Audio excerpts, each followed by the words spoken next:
Morning and welcome to the public meeting of the Select Committee of Tynwald on Whistleblowing Policy Implementation. I'm Julie Edge, MHK, and I chair this committee. With me today are Gary Clewitt, MLC, Anne Corlett, MHK, Tim Glover, MHK, along with our clerk. Please can we ensure that any mobile devices are on silent or switched off so that we do not have any interruptions. For the purposes of Hansard, I will be ensuring that only one person speaks at any time. Thank you. And for the record, can you please introduce yourself, Mr. Robinson and Miss Goldie? Geoffrey Robinson, Deputy Chief Officer, Department of Infrastructure. I'm Helen Goldie. I'm the Head of Corporate Services and also the Whistleblowing Officer for the DOI. Thank you very much.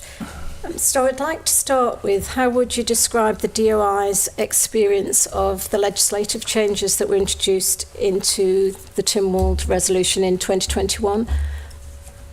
So obviously there was a whistleblowing report in 2021 and then there was some changes from that point.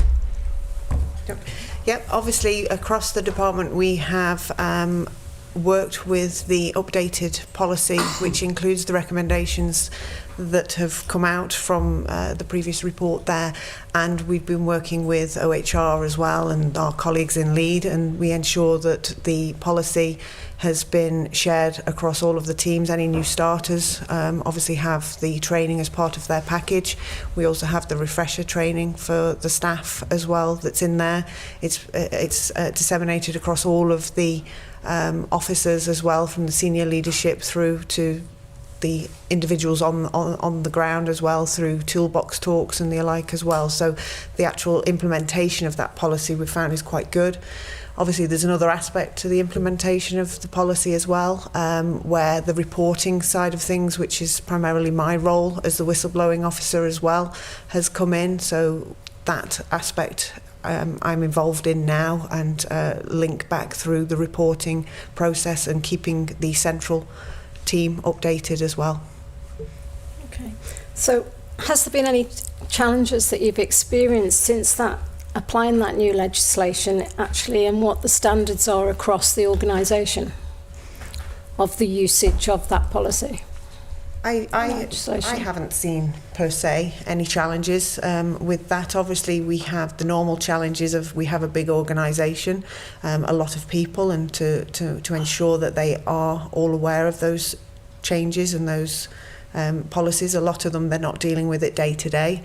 They're very operational in their areas, but we've made sure as best we can through the different forms that we have that we're able to share, as with any government policy or anything there, that we're able to make sure that the staff are able to access it in a variety of means. They get it through communication, they get it through email. Not everybody in our teams have email as an accessible option, so we have to work with the teams and the team leaders to make sure that it's put through.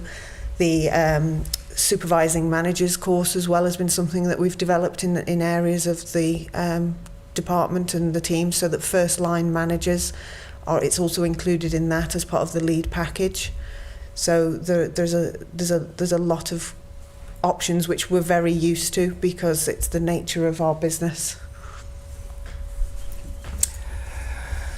In what ways, if any, have the 2022 changes to the government whistleblowing policy affected how concerns are raised and managed within DOI? I'd say that this question for myself, Mr. Glover. I've been in post for 2 years now, so obviously I've not necessarily seen any previous process in which it's been handled, but I can say from the time in which I've been in post since 2004 and the setup that we have and the procedures we have in there, it's been managed in the same way, and this has just enhanced and further added the reporting process to the centre. But also how we also manage and handle the any cases or any disclosures that we get. A similar approach will happen across all of them. So we will, myself, if I'm the designated manager and people bring issues to myself, it will be managed in a very similar way, but then depends on the individuals. We will look at it having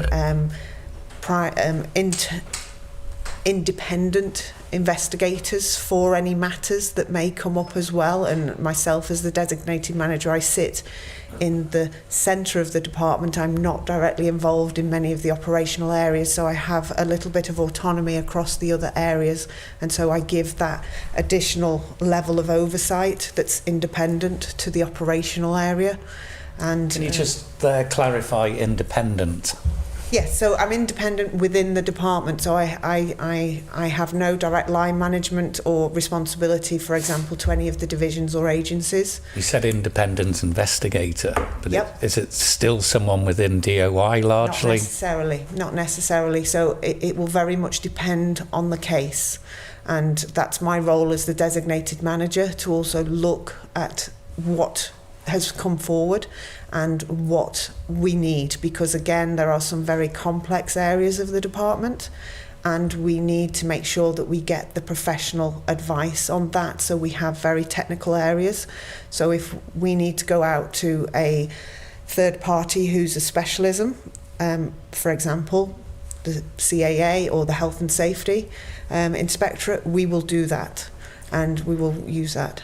Can I just come in there, because you talked about independence, then you said you're a designated manager yourself. So when there's any independent investigation, there's usually a designated manager appointed. Are they at the same equivalent level as you? So it's designated managers that you already know across the organisation?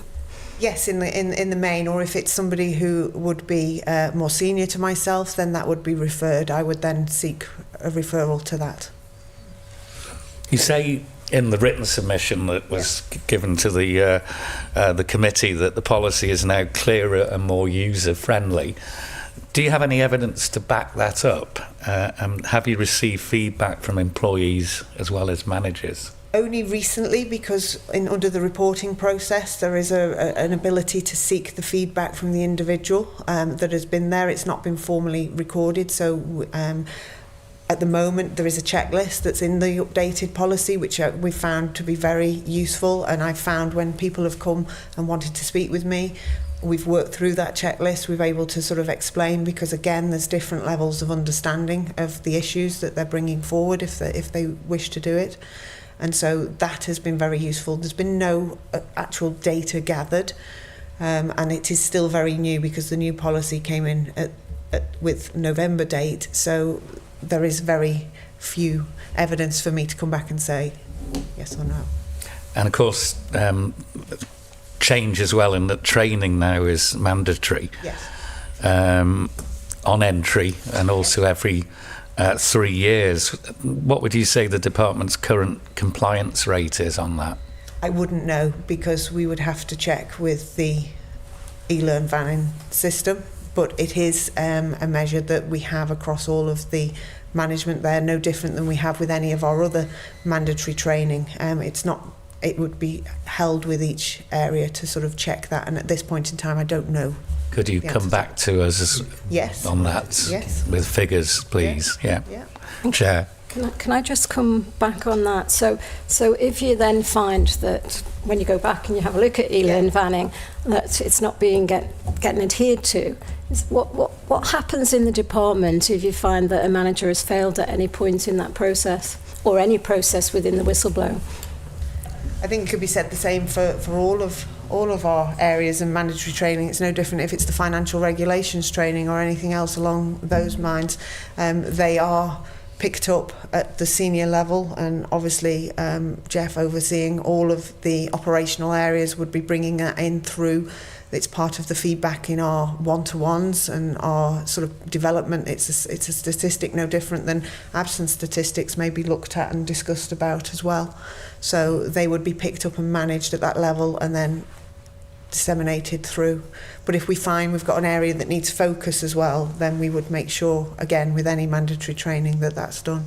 Okay, so apart from the training, if there was anything that came out of that, I'll ask Mr. Robinson, if anything came out of that training that you found that there was say failings against DOI quality and what your expectation is, what would you do at that point in time? Because it could be that whistleblower's got quite a serious matter in your department, particularly because it's quite large.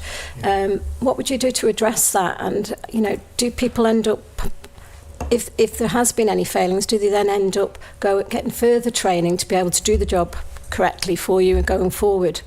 You're talking specifically in relation to the whistleblowing process. If anything was Or found. if something comes out of whistleblowing that indicates a training Could issue. be a bit of both, couldn't it? Well, I can certainly say out of the whistleblowing process, there are occasionally training needs that are highlighted and developed and work. The department actually welcomes whistleblowing. Not everyone will believe that, but we do welcome the scrutiny and the challenge. And it makes us think and step back and you say, oh, actually, maybe they've got a point there. And we do try to address all of those concerns. And sometimes that might mean training for staff or individuals around both the process of whistleblowing, but also in their day-to-day work or management technique. So I don't think we shy away from that. But I would say out of a management team, overwhelmingly they see this as a positive process. We very much try to encourage a continuous improvement environment, and part of that requires you to actually face up when you're not doing things particularly well and having those honest conversations, because if we just shut down to it, that doesn't do ourselves or the public any good. How do you disseminate whether it's a whistleblowing case or just an employment grievance? I think, Helen, is that for you? I think there... Because the policy now is quite clear on the areas for whistleblowing. Yes. Public protection, isn't it? Yes, Basically. the public interest test is within that as well. At what stage do you make that judgment?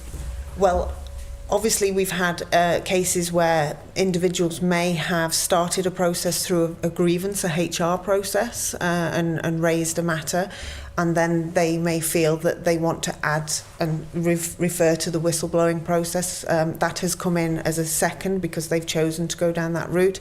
We've also had others where they've come in first and foremost as a whistleblowing, but there are elements that are employment related and they will be worked alongside because, again, the policy is quite clear as to what the whistleblowing policy is there to cover. But there are elements that, say, for example, a health and safety concern, they will be able to look at that. But then if there are also grievances from the workplace, that would be dealt with separately but alongside. And there are cases where, for example, with grievances, the whistleblowing report element has been used in the grievance process.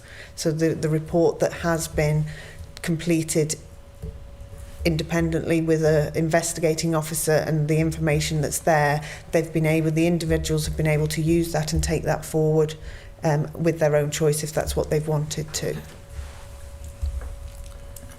Good morning.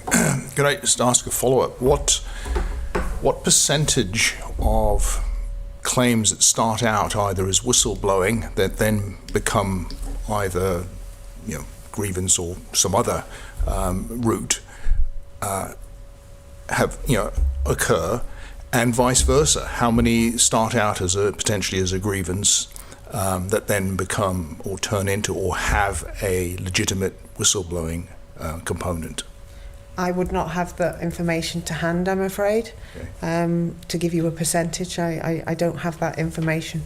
How many of each do you have in process today? Today, I have 3 open whistleblowing cases. And employment grievance cases? I don't deal with the employment grievance cases. Fair enough. Thank you. Can I just follow up as well? So clearly there's 2 different processes. One's internal policy. Whistleblowing legislation is clearly under the Employment Act, Yes. and there's to be no detriment to the individual with regards to that. So could you just describe, because you said that a grievance could end up going into a whistleblowing. From your experience, have you had any cases like that, and how have you protected the individual to no detriment? At that point, it's because the individual has decided to bring it forward into the whistleblowing. There's only sort of one case that I can recall that I can explain through, that obviously that they've brought it forward following the grievance procedure alongside. So they have made that choice, and they have wanted it because of the element that they wish to bring forward under the whistleblowing, and they've worked in partnership. So that I have then worked in partnership with the colleagues from OHR and the designated manager, and sorry, not the designated manager, I'm the designated manager, the operational manager, to then make sure that they are aware of the requirements of the legislation under whistleblowing and any detriment for what they're bringing forward, and they've gone in parallel. And have you then withdrawn yourself from the conflict of the possible employment because you don't deal with that? Correct. Is that how it works in DOI? Correct. Okay, thank you. Of the 3 whistleblowing cases you currently have open, when was each initiated? In other words, how long have they been in process? They're at various stages, and I don't particularly want to speak about individual cases with them being open. In terms of time frame, just dates. Are they within the last 6 months? Is some of them going back a year or two? They're all within the last 3 to 6 months. Okay, thank you. And sorry, just to come back again, because you talked about a grievance could end up being a whistleblowing, but you did talk as if you were familiar with the grievances as they were coming along. So, because the individuals have spoken to myself as a designated manager, a lot of the individuals can come forward and they want to open up about a situation, and in order for them to explain their issue, there is a crossover, and they have explained it themselves. I make it very clear in my role as to what I can do and what I can't do.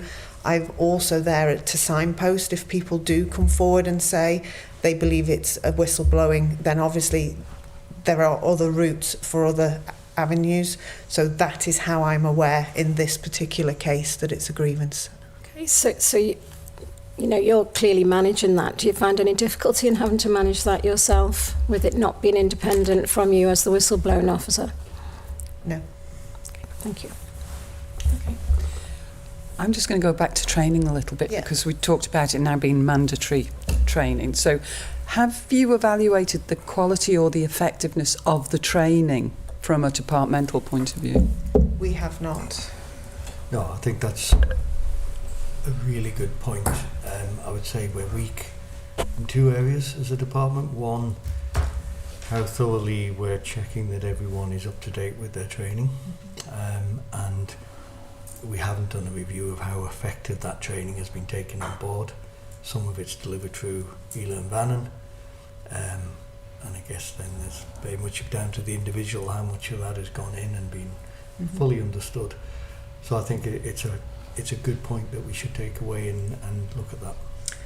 I would also like to add that I believe that the reports that come through to myself is a sign of a positive. If I look back over as I say, I've been in the role for 2 years, and since the updated policy came through, we've had more contact.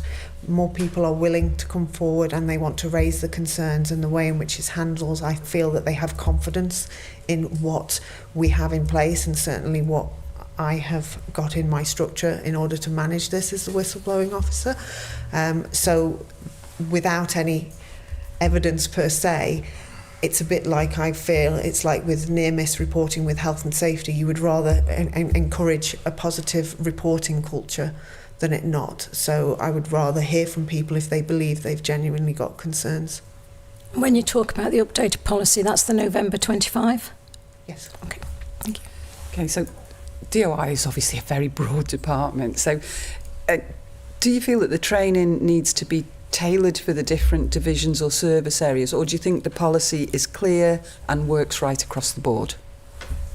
I certainly think it's clear. Obviously, it's no different, as I said before, to any other government policy. We have a variety of staff doing a variety of different jobs, and we have to be able to adapt our training needs depending on their work pattern, their experience, their roles, etc. So the managers who manage that are already very involved in how best to get that information across. Of course, there's always better ways to do things, and I think as these things evolve with the technology, with the toolbox talks, with everything else, there is a whole variety of it could be improved.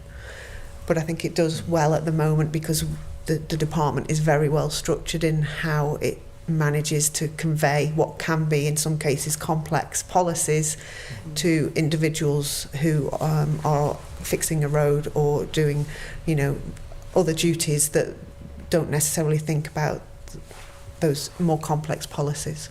I think it's also worth noticing, because it may be a hindrance and it may be a help to us, that we have very clear separations of duties. So very rarely will I know that there's a whistleblowing case going on. The only time perhaps is if a grievance arises at the same time, then Helen might say, oh, be aware that is subject to a whistleblowing as well. So we would carry on the process, but there's that awareness that there is, but I would not be involved, and other people would not be involved in the day-to-day processing of that whistleblowing. Okay. Thank you. So in your submission, you say that you support the Auditor General's interim oversight role. Could you just expand a bit on that and how that supports you in adhering to the policy? Well, obviously, any scrutiny of with how we report centrally as well. We've got the added sort of support and scrutiny from the central OHR, so that if I'm reporting in and giving updates on progress, there is that. But then the Auditor General as well has the ability to review and bring through. So if there were issues that would need to be coming and addressed, of course, I'd always welcome people to come back and say, this needs to be looked at or improved or done better. And that's what I'm hoping as well with the central reporting as well. There can be support across, because they will have more experience of other processes, other systems, etc., which could also support ourselves to look at how we do it. I think there is a secondary benefit from the perspective of the whistleblower, Yes. in that sometimes the feedback that we've been able to give at the end of the process is, you know, yeah, your concerns have been dealt with, and sometimes that can feel very unsatisfactory. That independent person sitting over this where it can be reviewed can give comfort to that person that yes, this has been thoroughly looked into and dealt with, which is sometimes comfort that we can't give as a department, although we obviously want to give that comfort. Yeah. Can I just pick up on that then? So you said that the support, scrutiny and updates that you provide with OHR, you've seen that as helpful. Can you give us an example of that? Because is it not supposed to be just a reporting mechanism in, and there's no further discussion to make sure there's no detriment under the Employment Act? Yes, yeah. Obviously, if there were the process of reporting for the updates there, I would envisage that if there is a trend that they see, then they would be able to look and give support if there are areas that need additional support. That's what I'm talking about there, not support for myself or for the actual individuals, because the reports they get are completely anonymous. They will only detail what what issue it's dealing with and the course of action of what's being undertaken. They don't get involved with the detail on the day-to-day, but there will, I presume, be scrutiny in that core as to where the cases are coming from, what are the trends, what are the areas that are being looked at, and I would actively welcome that support if they have that statistical information and that data, no different than I do it at my level, that if I know that I'm getting reports and they're all in a certain area and they're all focused on health and safety per se, then that is an issue, that it's a trend, going back to looking at that data to be able to see what do we need to do about that. Are they the same? Is it different? So you haven't actually seen that in action yet to know, because you No. said you're assuming, so Yes, you don't know if I'd they like are to know. actually doing anything. Okay, Yeah. thank you. Thanks, Sam. Just a last one on the Auditor General, really. And in what ways have you engaged with the Auditor General since that oversight role has been in place? I've not had any.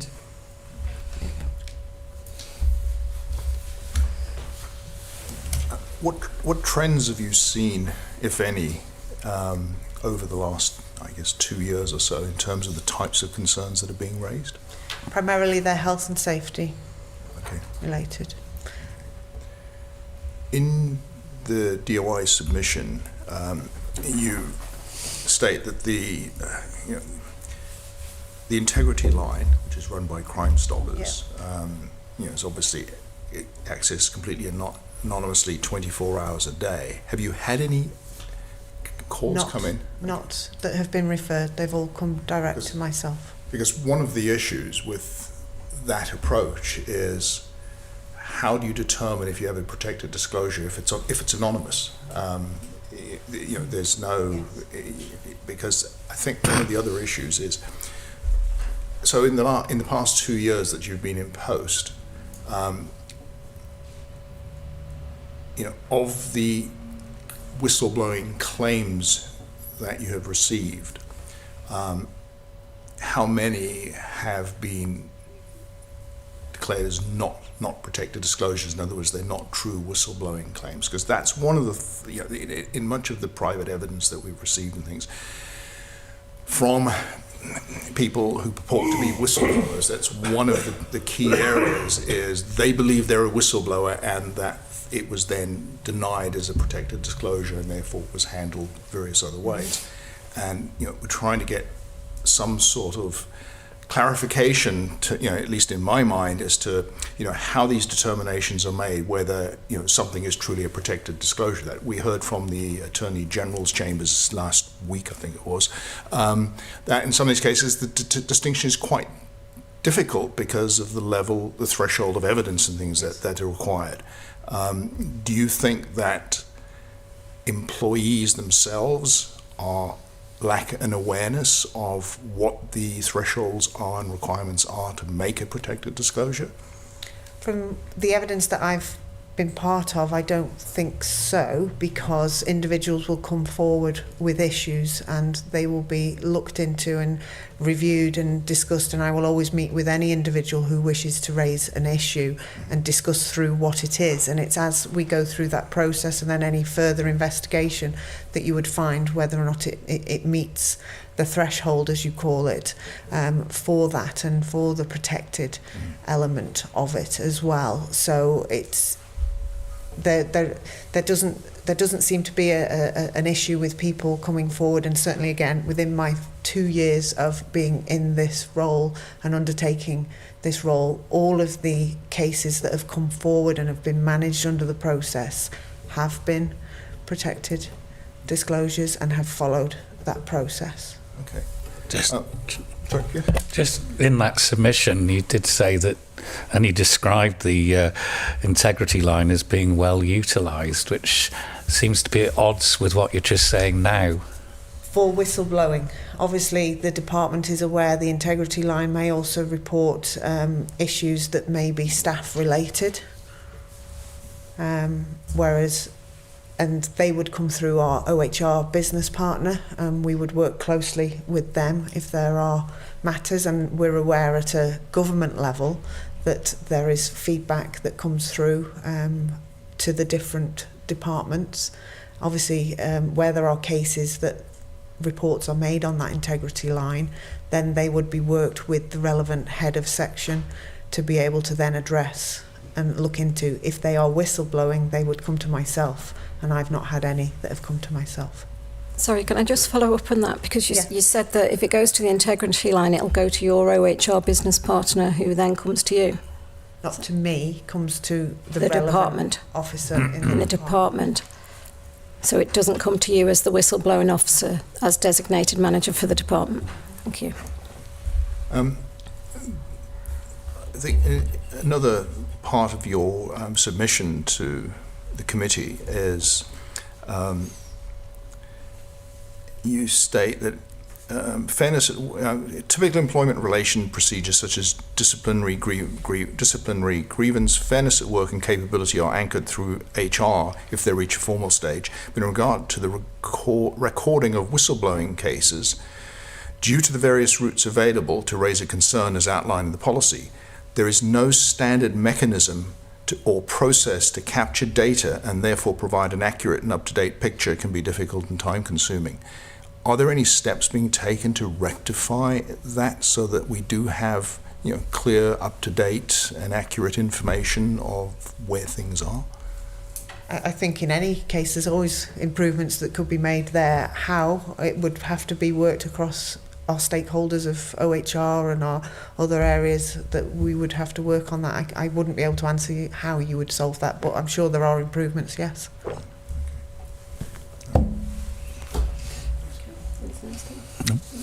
So just with regards to health and safety, whistleblowing protections, and you said majority do appear to be that process at that point in time. Has there been any outcomes that's ended up that it's been upheld and you've been involved with MERS in any way? Not in my time. Not in your time. Okay, thank you. So within your submission, and our policy obviously states that it empowers staff, but what confidence do you think I know you've talked about it, you've said confidence has improved with staffing since the previous report, and you seem quite confident about that. However, recently we are seeing reports coming out that completely contradict that statement, really and truthfully. So from an internal process with the policy, and I know you've not really done a full cycle with the new policy, which has changed again in 2025, that internalisation of the process that you have to report, is it monthly to OHR? On any cases that we have, yes. Okay, and are you expecting, so you've done that? Yes. Have you had any feedback from them of that to say, okay, so it's still at that very early stage, and do you know what the next step's supposed to be once you've fed into that process? Obviously, I follow the process that we need to follow from the department's point of view. What's that reporting, and we will have annual reports as well that we provide at the end of the year, because we also report on prescribed persons, because we have one area of the department that does that, so we will report in annually to that anyway, which is at the end of the financial year, 31st of March. So you're responsible for whistleblowing, but you're not the responsible officer for prescribed persons reporting? No, not within the Department of Infrastructure. I am for the reporting, but another prescribed person within the Department for Infrastructure is the Director of Harbours, because of the maritime legislation that we have in relation to that. However, I coordinate the reporting. Okay, so that would come through you. Thank you. So from the whistleblowing protections that you're very familiar with, how have you measured that those protections are working with your employees? So I know, and we won't talk about individual cases, but you've had some cases, you've got some ongoing. How do you measure the impact on the individual, and whether that is working from a policy perspective for the individual? Do you think it is? From myself, with the individuals that have come forward, again, it will depend on whether or not they wish to have full confidentiality, if they wish to be sort of identified. If they wish to be identified, obviously, then you're able to work very closely with the relevant operational manager and the individual to get feedback direct from the individual to find out how is it going, do they feel that there's any detriment being held for themselves in the situation. They are part of the process, and whether they are confidential or not, that happens.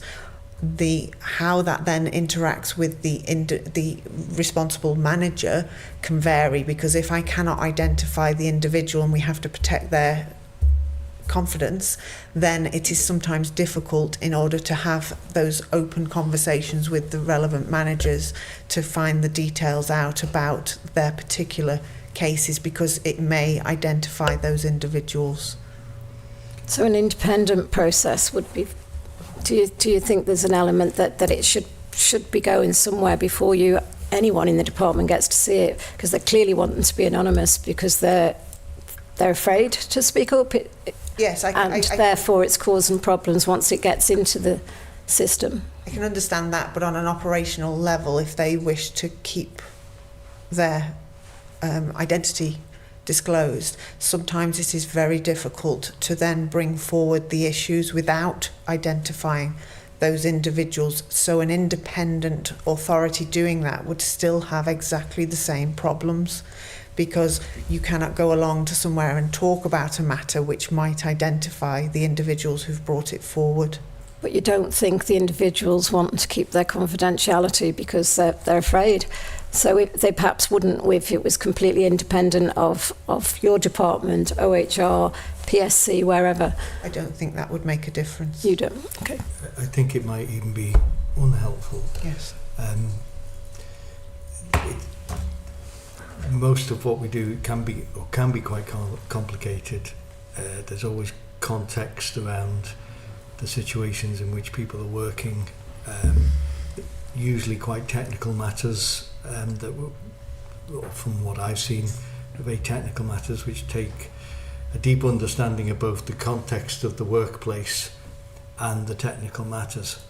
So having a total independence, I don't think would be helpful. So the prescribed persons list is there for that specific purpose for regulated bodies, like, and there is independent regulated bodies attached to DOI.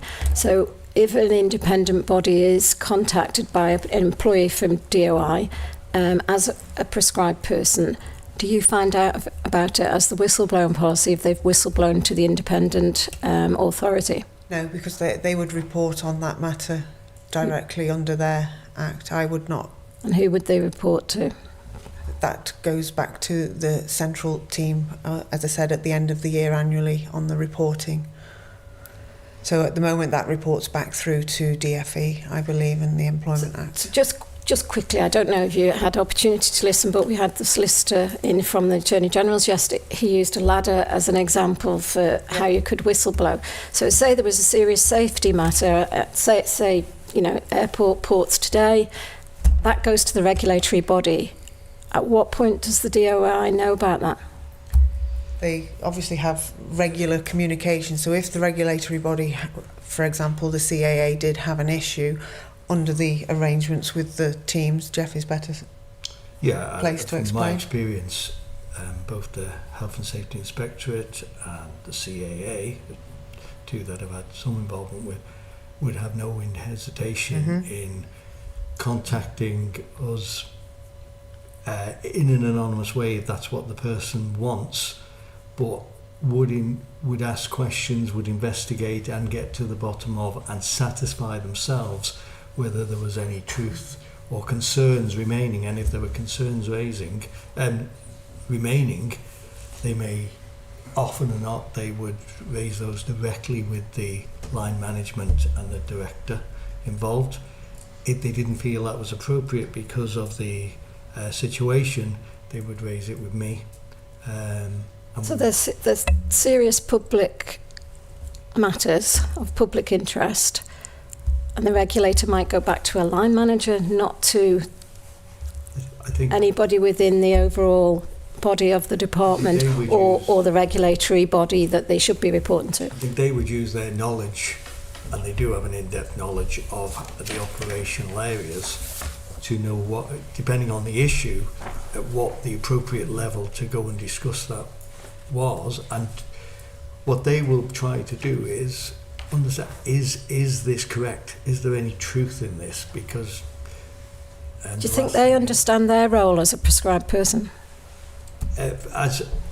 So if we take the Health and Safety Inspectorate, they will not walk away and leave a safety concern. So they will try to satisfy themselves that there is no remaining safety concern, and if there is, they will raise it in an appropriate way, depending on the level of discretion that needs to be done. As I say, that might be at a more operational level, or it might be raised with me, and I have to sort of drill that down through the system. Okay, thanks. Thanks, Mr. May I just ask? Question was asked about what happens when a concern is put to a regulatory body like the CAA, which might be a prescribed person under the employment legislation. And you said, well, they would report it. I think we were talking about them addressing it through the line management or through the chief executive. Is it your understanding that they are supposed to report that to OHR as a whistleblower? Right, so perhaps I misspoke. My intention was that if a safety concern was raised with those bodies, they would not just ignore it. not necessarily a whistleblowing concern. My understanding is, and I don't know whether it's happened or not, is that if a whistleblowing concern about the Department of Infrastructure is raised elsewhere, then we may not get to know about it. It will go through their process and we would not necessarily know anything about it. But you could be the responsible interim Deputy Chief Officer and not be aware there's a serious public safety matter in your organisation. And I have to trust in the process and the governance that it would be brought to our attention as and when appropriate. Thank you. Thanks. Okay. Two quick questions. One is, Mrs. Goldie, you had mentioned that somebody comes to you as a whistleblower. If I come to you as a whistleblower, or a purported whistleblower, but I want absolute anonymity. Yes. But I also have parts of this, which is the employment grievance. Now, earlier you stated that you would then share with the line manager that there was a potential grievance issue. It very much depends on. And how would you then protect the anonymity of the person who's made both, who doesn't want their name things? Do you then not notify the line manager about the other issue? If, again, it's sometimes quite complex. If the individual yourself came forward and you want to keep anonymity, and you also have an issue which needs to be addressed. So there is the grievance, and then there's also the, say for example, a health and safety concern that you have. Then it would be looked at as how can that investigation commence that would then not disclose your identity, if that's how we're wanting to look at this. So there are various options then to look at how can this be investigated. The terms of reference of that investigation are key, who we speak to, how we go about it, to then make it more of a general review and a responsibility. There is also areas within the department where we're able to conduct sort of independent audits. We have a constant audit process going through, especially with health and safety, and they can then be focused to look at this area. The department's very used to having scrutiny of issues, and there are opportunities for this to then go through that protects those individuals so that it's not identified that a specific person has come forward, but actually we're looking into this area, this is of concern, and the report is able to be gathered in that way that protects that individual, but they then get that information fed back. And then it's obviously, I've not had a case where there's no ability to not protect those individuals, but there may come a time where it is, if say for example, you were only in a team of 2, and in order for that matter to be brought forward, of course it's going to identify where that's come about. However, there may be the opportunity to step back and look and see how can we protect these individuals, can we do, because we have constant audits going through and reviews that would be that we can address that by having a look at X or Y without identifying those individuals. The other question I had was, you referred earlier to independent investigations by people like the CAA. Now, there's a very peculiar situation, and I'm going to indirectly refer to a case. It is in the public domain because the person has been all over the media and things. But what happens in a situation where somebody at the airport, for example, reports on the face of it, a serious safety issue, health and safety issue, to the CAA, mm-hmm. And the CAA's response is for that recommendation for them to raise a whistleblowing case, which then comes to the Department of Infrastructure. I don't understand that. Mr. Robinson, you had stated that if it's a health and safety issue around the airport, the CAA should take care of it. So, not that they should take care of it. Well, I mean, it's within their purview. They will not ignore right. an issue of that nature. Mm-hmm. I mean, it will not be ignored. Mm-hmm. Have you had any, sorry to speak over you, Mr. Robinson, have you had any CAA reports direct to you as Deputy Chief Officer? Or in your time in the DOI? that you can think of? If not, I haven't had any reports. okay, thank you. Okay. I'm going to turn to settlement agreements. And in the submission that you gave to us, you talked about conciliated settlement agreements. So I just want to ask, how do those differ from non-disclosure agreements? Obviously, I myself, as the whistleblowing officer, would have very little involvement in settlement agreements. Or maybe Mr. Robinson should answer then. Yeah, unless it was my own particular area. Sorry, Mr. Glover. You talk about in the submission about conciliated settlement agreements. How does that differ from a non-disclosure agreement? I can only talk about the limited experience of this I've had. Sometimes after the whistleblowing process has completed, there will be a wish from the parties or one of the parties to come to a settlement that is usually involves MERS, and a discussion will take place around what that looks like. Sometimes the person will want a non-disclosure as part of that settlement. What a settlement agreement cannot do is stop a whistleblowing claim coming forward. So we can't write into that they can't take any whistleblowing actions after that. They absolutely can, and they understand that as part of that process. And how many cases has the employee identified themselves as a whistleblower? I don't know how many cases.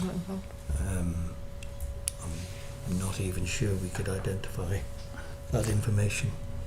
Well, have any former employees raised concerns that they have felt silenced by a confidentiality clause, and how do you deal with that? I'm not aware of any. That is not to say there isn't any. I'm not aware of any. So in that question with regards to conciliatory arrangements, and that you said you've got limited experience, but you have had experience with MERS. Who does that process before it comes to you as the person in the department that's being asked about a settlement or conciliatory agreement? Obviously there's a cost involved to the department, is there, with regards to that? But when you say you've got limited experience and you've had some involvement, who's dealing with it if you're not? Who's the accounting officer that can sign off on an NDA or conciliatory agreement of some sort, which actually does still protect them if they're a whistleblower, they can still speak out? It would be signed off by the chief officer or the deputy chief officer. I don't think they're very common. That's why experience is limited. I don't think it happens a great deal. Okay. Thank you. Okay.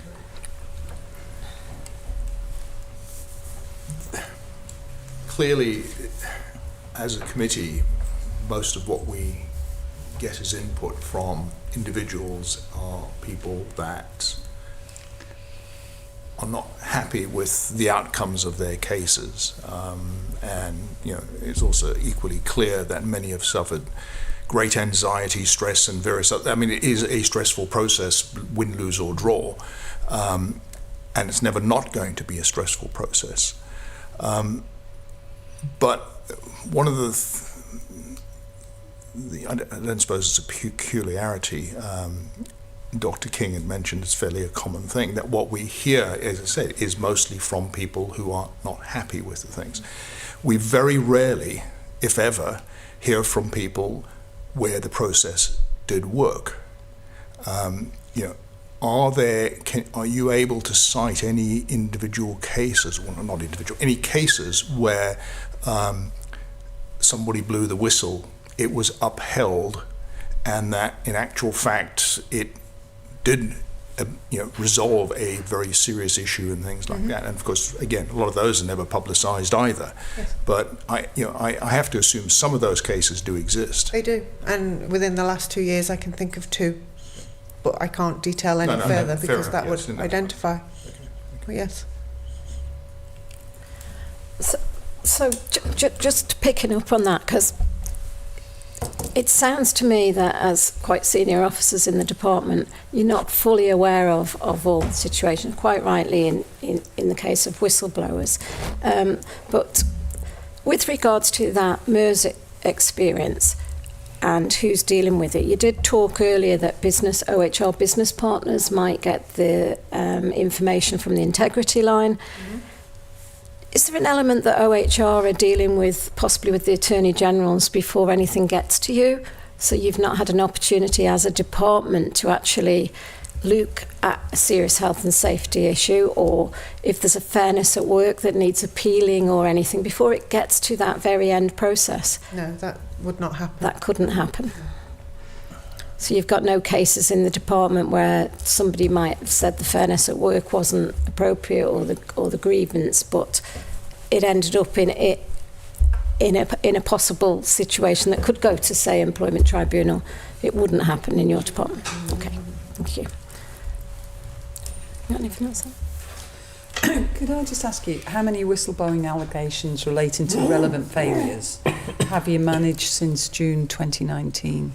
Since June 2019, obviously, I can only talk since April 24. I've had 3 in the reporting period for 24 to 25, which is obviously the financial year reporting period. And we are currently on 6 for this, it's not yet closed, reporting period. Okay, and how many of those have led to full investigations? Of the 24 cases, we had 1 full investigation. The other 2 did not progress because the individuals did not wish to progress. Of the cases this year, they have all had full investigations. Okay.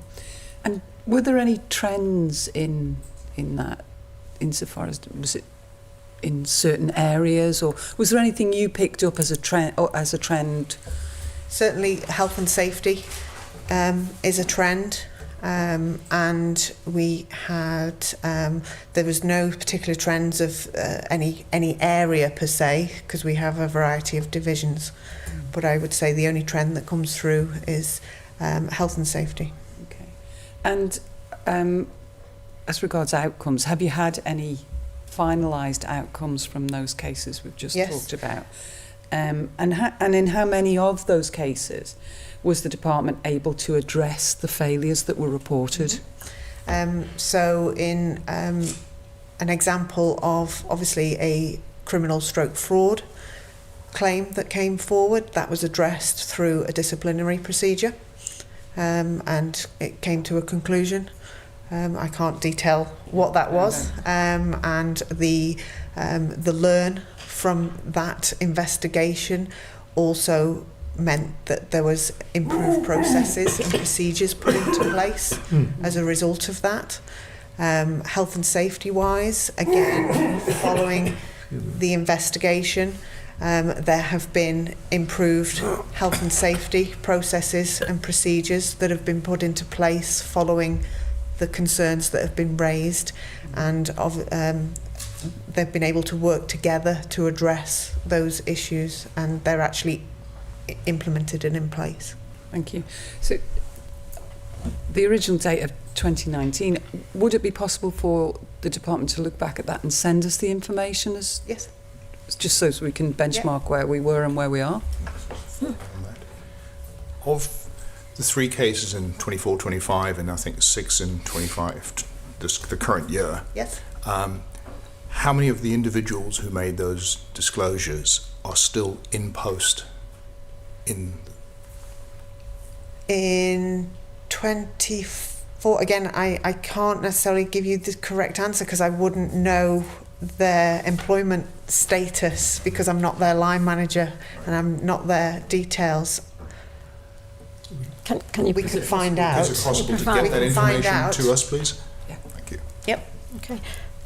And as the employer with any of these cases that go to full investigation, obviously we hear quite a lot in the public domain with regard to DSARs and the delays in DSARs and that. Is that something that you're directly responsible for as the whistleblower designated manager, or is that done separately by the department? And do you feel that could be causing some of the issues with regards to following Whistleblowing Policy and Procedure and Employment Act? It is dealt with completely separately, as all the data protection related matters do. I have no involvement from the whistleblowing side of things, and that would be managed separately. Obviously, in my current role, I am responsible for the data protection team and the officer there, and there is a clear process for submissions of them. I don't know, because I have no right to know the details of any DSARs. I will know how many DSARs are underway and the time frame in order to turn those around. And it's only the data protection officer who will know the details of the individuals, so there is no link. Okay. And in your role, do you have any influence or ability to chase up those things, to speed up the process when things are lagging? If the individual had told me that they had submitted a DSAR and that they were still waiting on information, then yes, in my role I could, but I have no right to go to speak to the data protection officer to ask what DSARs they have and who they're dealing with. So can I just come to you, Mr. Robinson, with regards to that from a departmental point of view? It's quite clear in the public that there has been concerns across government, I'm not just saying DOI at this particular point, with regards to DSARs, delays and that. From your point of view, as most senior in the department, what do you do if you hear of those outcomes that people have been delayed with DSARs and it could have impacted their protected disclosure? If it's brought to my attention, and the same criteria, if it's brought to my attention, I will go to the data protection officer and inquire as to process, how that process is working, test the reasonableness of any delays or reasons for those delays. That may be going down into the operational areas to chase up why something hasn't been forthcoming. And it's really doing that reasonableness check. Are we unnecessarily delaying this, or if it's genuine? And sometimes it can be workload and bandwidth, just people need a bit of a nudge and a kick to get on with something. That's usually the reason, as opposed to deliberately trying to slow something down. But then if the outcome is that something should have been disclosed and it wasn't, what process then kicks in? It's difficult with regards to the policy. If we don't know about something, it's hard to act on it. That's fine. Thank you. Okay. Did you want to ask something, Gary? Okay. So with regards to the Employment Act and prescribed persons and that obligation to report, which again is done by the Department for Enterprise, the Employment Act, etc. How I'm a bit stuck on this CAA point, really, that you don't necessarily find anything out, but in the Employment Act it's quite critical that the prescribed person is responsible for doing things, and your department where this will come up most likely because you're highly regulated as well as health and safety. Now that you've heard the questioning in that today, is there anything you think that could make a difference there for you as Deputy Chief Officer? I can only give you my observation of the last few years, is that everybody involved in the process, and I have had conversations with people in the CAA, everybody involved in the process, including at the airport, absolutely fundamentally their first concern is health and safety, and nothing from my experience has been ignored.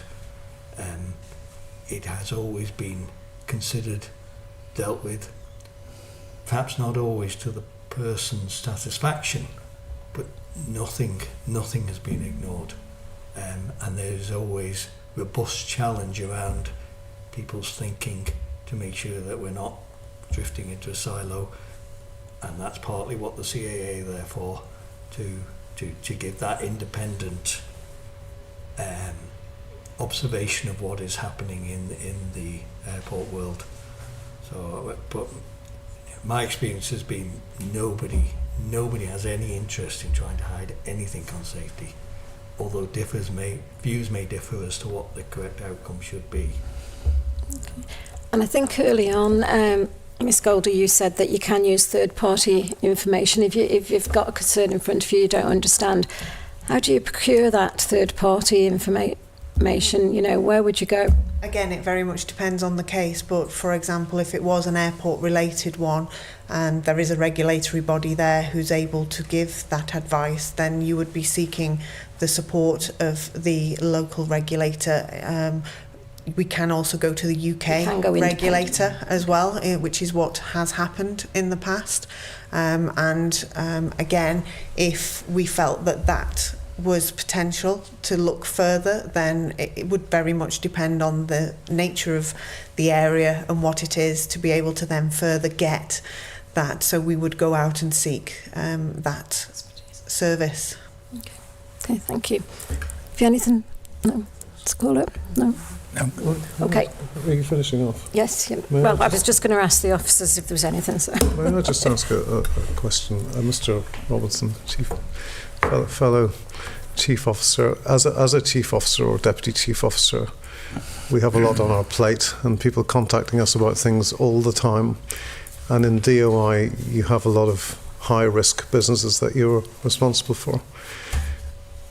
And I'm just interested to know, if you get two approaches about risks of equivalent severity or impact, is there any difference in the prioritisation you would afford to those reports depending on whether one of them is badged as a whistleblower or not? I would treat them on the health and safety risk. That would be my priority. Whether it's whistleblowing or not is of secondary concern to me. It's health and safety first and foremost. So I mean, it's hypothetical, but if I had to prioritise, it would be whatever I felt was the highest. So I guess the follow-up from that is, in what circumstances would it make any difference? Leave aside the employment dimension to this, but looking at the health and safety dimension, in what circumstances does it make any difference to present something as a whistleblower or not? I would like to think from an outcomes perspective in health and safety matters, it makes little difference in terms of we will address that and nobody wants to hide from that health and safety concern. The whistleblowing element gives the person raising it some feeling that they are protected against anybody who might take offence or take umbrage to them raising it. So it's really important from that perspective, from my perspective, and I believe from my director's perspectives, health and safety will not be ignored and we will do our best to deal with it. So can I just pick up on, because before you stated that if you got a report from the CAA, but Mr. Cluett actually described something that's in the public domain, that an individual went to the CAA, was advised by the CAA to go to the department's whistleblow. What's gone wrong there? I can't speak of any particular case, so I'm not sure I can answer that. You might not be fully aware of the case, but Mr. Cluett.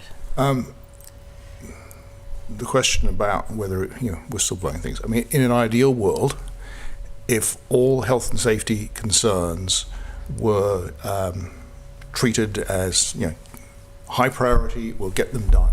There would be no need, clearly, for any whistleblowing cases, right?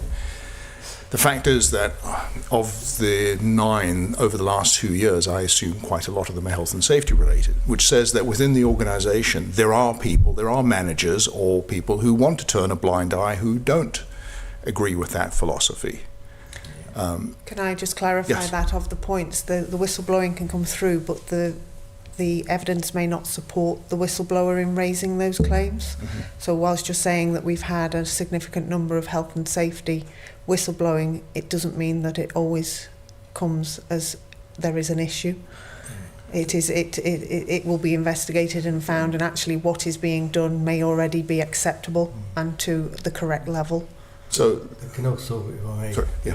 there's one other subtlety that I have seen behind that, in that there can be a recognition that the status quo is not as good as it should be, Mm-hmm. and there is a plan or an objective to improve that, but it takes time, maybe training and development or infrastructure or procurement to take place to get to the best possible position.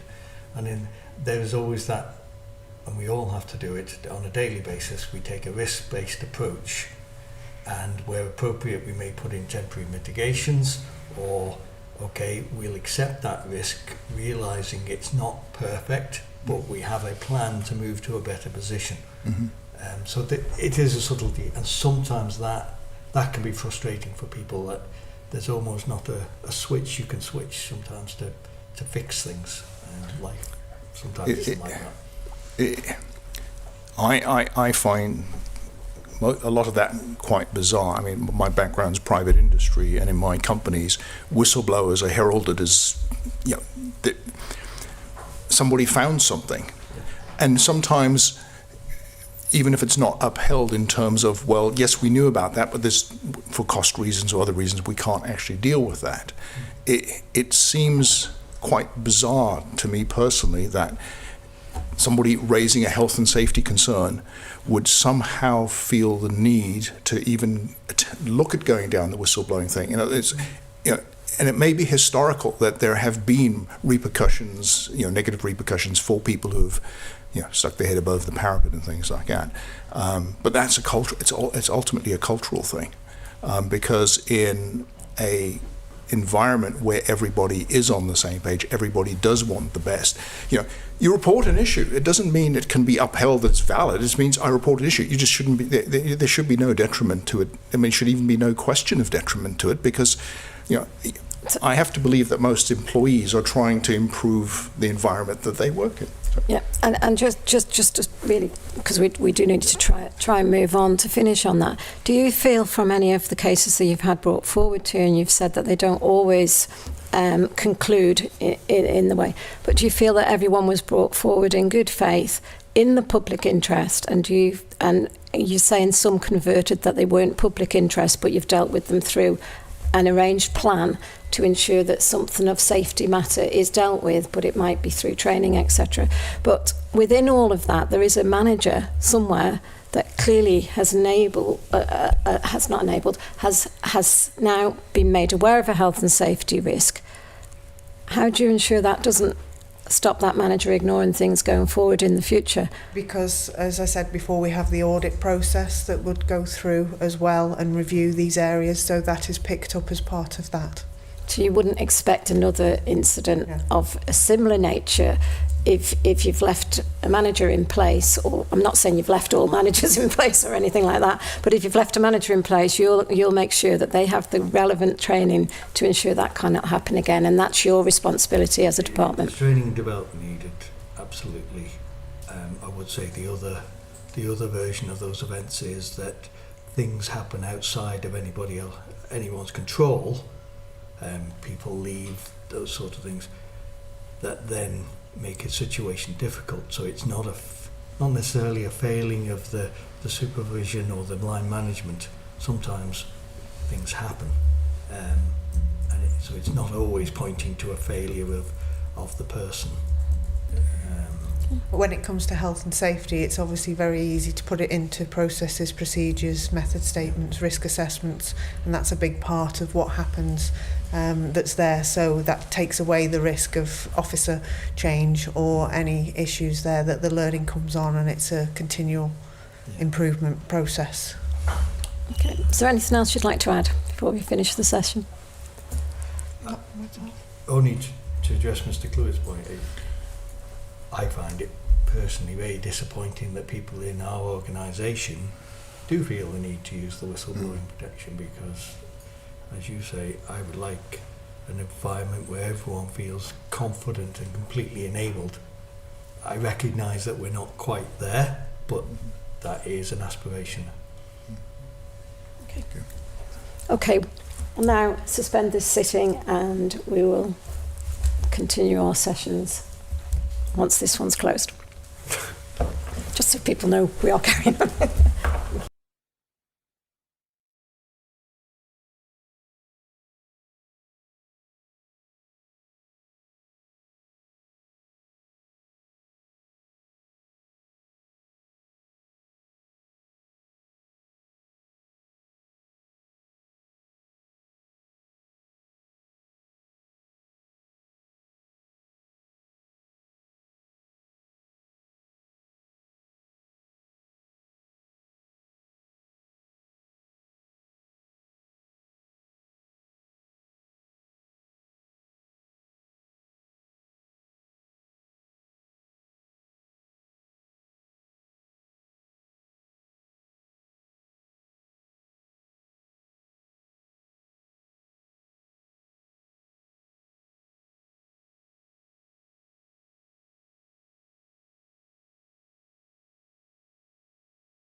Good morning and welcome to this meeting of the Select Committee of Tynwald on Whistleblowing Policy Implementation. I'm Julie Edge, MHK, and I chair this committee. Along with me today is Gary Clue at MLC, Anne Call at MHK, Tim Glover and our clerk. Can we please ensure that all mobile phones are on silent or switched off, or any mobile devices, and that we do not have any interruptions. For the purpose of Hansard, I will be ensuring that only one person speaks at any time. So thank you for appearing before the committee today. Could you all please introduce yourselves and what capacity you're appearing here today? Good morning, everybody. I'm Teresa Cope. I'm the Chief Executive of Manx Care. Welcome to my colleague on the left. Morning, everybody. I'm Chris Stockport. I'm the Executive Medical Director for Manx Care. Good morning, everybody. I'm Paul Edge. I'm the Designated Whistleblowing Officer for Manx Care. Thank you. And just to pick up on that, can I just check, because obviously we are looking at the whistleblowing policy, and within that it says it's the Manx Care Board Secretary. Is that your role So I've just assumed the whistleblowing officer role. Okay, thank you. Yes, our board secretary left at the end of January, and so Mr. Edge is now in that role, fulfilling those duties, and has recently taken the role as designated whistleblowing officer in that capacity. Thank you.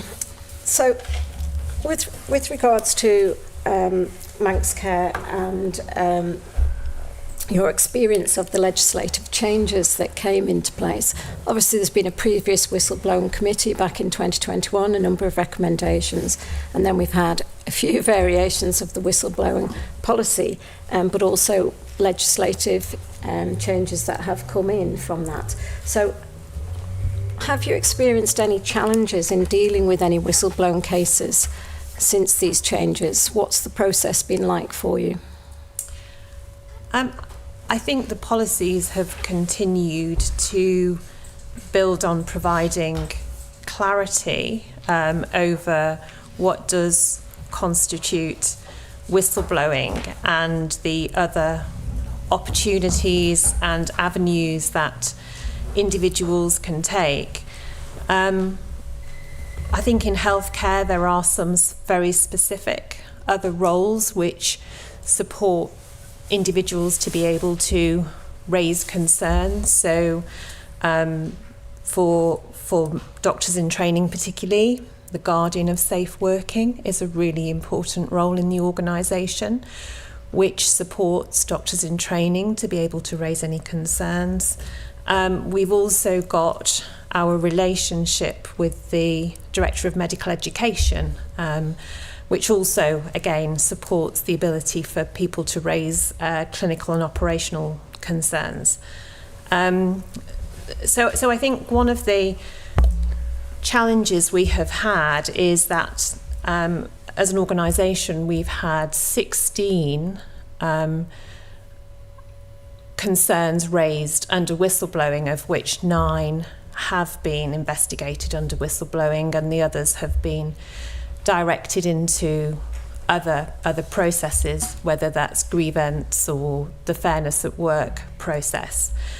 But I think, and that's why I think Dr. Stockport attending this committee and supporting the committee today is really important, because sort of practitioner and clinical matters, there is some additional duties in health and care around raising concerns, how people are able to do that, and then how the whistleblowing policy supports when those individuals don't feel they get appropriate resolution or satisfactory responses to the concerns they raise, either through the incident management systems or through their line management arrangements, or through the sort of speak up to safety processes that we already have. I think we work hard to ensure we are developing a positive culture in the organisation. We talk a lot about that. It's one of our strategic priorities. There is always more work to do. But again, it sits alongside the whistleblowing policy in ensuring that we are creating a culture in the organisation where people do feel able to raise concerns through their line management routes and also their professional supervision arrangements, through the incident management policies that we have, in order for us to feel as though people have the opportunities to raise their concerns before we get to whistleblowing. So how have you measured and assessed the impact of those changes in practice? And you've given one example that you had 16, and I think it was 4 deferred into an employment process, but they did come forward as whistleblowing cases. At what point in policy and process did you say that you've shifted them out into? How does that process work within Manx Care? So that would be the role of the designated officer to be able to, and they've obviously had additional training, to be able to assess those individual cases, and then through our non-executive directors who are linked into that process and through the audit committee, which has overall oversight, to be able to make that judgment as to whether they should be investigated under whistleblowing or whether they are referred into other processes, such as the fairness at work or the grievance process. Are you confident everybody involved in that process, because you said the role of the designated officer, are you confident that they've all had satisfactory training under the Whistleblowing Employment Act to make that decision? So the designated whistleblowing officers, yes, our predecessor, Elaine, had that specialist training, supported by 2 contact officers, and obviously Mr. Edge will be going through that training. And as you've said, Mr. Edge, can I just make it very clear to the public and online that there is no connection to me? No. I have no idea who Mr. Edge is. It's just a surname. Thank you. In the submission, the written submission you've given to the committee, you welcome the introduction of the public interest test as strengthening clarity and consistency. So how has this change affected how Manx Care assesses concerns in practice? I think it just provides the clarity around where that threshold has been raised, and as I say, there are a number of other routes that these concerns can be addressed by, and then there is also the role of the non-executive directors for that level of independence, and the scrutiny of the audit committee, and individuals still have the opportunity to come directly to me as the chief executive, and also to Dr. Stockport as executive medical director. And I think that's really important, that there is that sort of open culture whereby the executives are accessible and can help sort of signpost people into the right process and pathway. How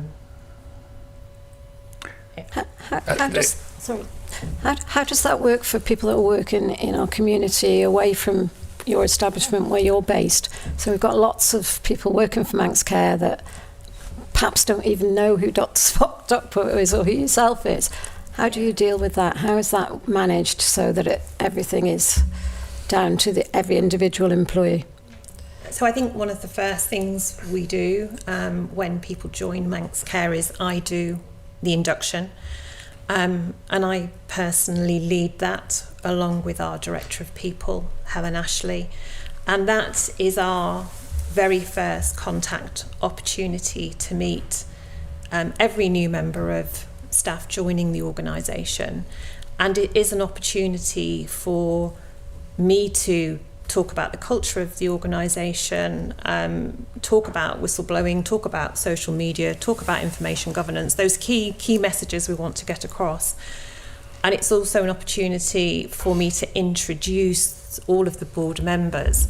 You know, a big part of our role is visibility, and being able to get out into all of the services and have that connectivity. So even if we are based at Nobles Hospital, people still are able to contact us, and Dr. Stockport also has a very important role around medical staffing around the responsible officer, and I don't know whether, Chris, you want to supplement any of that? Yeah, I would reiterate that really. Whilst my office is based on the Noble site, I get out and about, and I have just as much, perhaps not quite as much, but almost as much correspondence from professionals working off the Noble site as I do professionals on the Noble site. So I think if it came to raising a concern of a whistleblowing nature, the fact that I'm based at Nobles wouldn't impede an individual from raising that with me.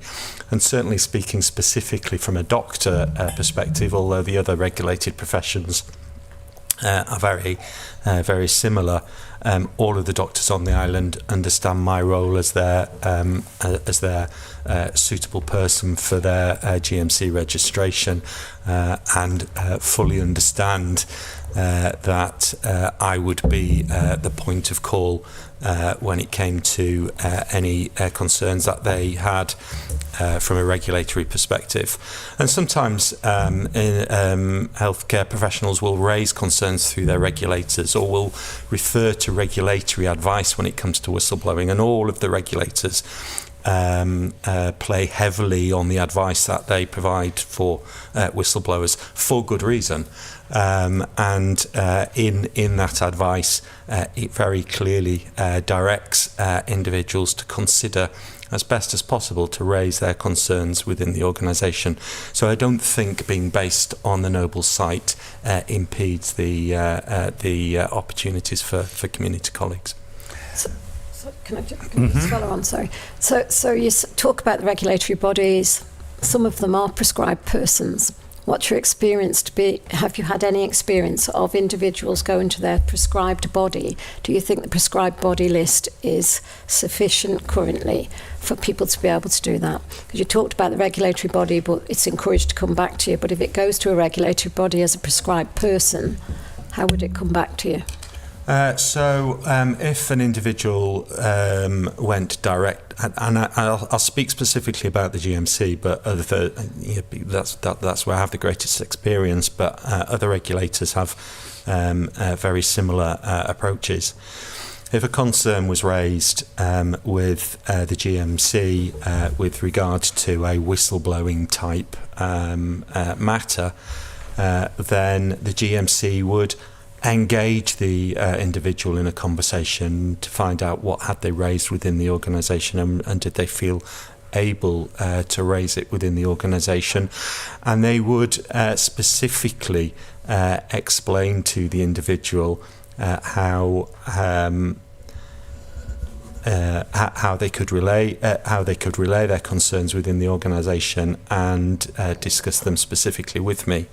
Irrespective of that, the GMC would also then raise those concerns with me to express, we have received these concerns, what do you think about them? And they would, if necessary, raise those concerns with me, protecting the anonymity of the individual. That situation hasn't arisen for me here in Manx Care, but the facility is there with the regulators should that be felt to be necessary. The whistleblowing policy is pretty clear on the areas that apply for whistleblowing. And quite naturally with Manx Care, health and safety, I'm sure, is the primary one that would apply to you. With regard to health and safety, and it can be matters of life and death, should you not be creating as much a condition that you welcome anyone to come forward with health and safety concerns, which shouldn't then have to go down a whistleblowing route? Yeah, absolutely. That's absolutely correct. And that's how, the focus really in the organisation has been on an open reporting culture, the use of DATEX as a tool to report incidents, but also report things like near misses. So where there has been a near miss, so the use of DATEX, and we're in the process of rolling out DATEX more broadly across the organisation. So at the moment, it's not used across the entire organisation. We've got a different system in primary care, and we've got a different incident reporting system in social care. It's all working under the same incident management framework, but we recognise we've got different systems, and the plan is to roll out a consistent system across the whole organisation, which I think will make it easier. I don't think it will make it any easier to report, because I think the reporting opportunities are there. It will help our ability to analyse and investigate incidents. So having a case effectively is a failure on your part, is it not? It is, and I think when we look at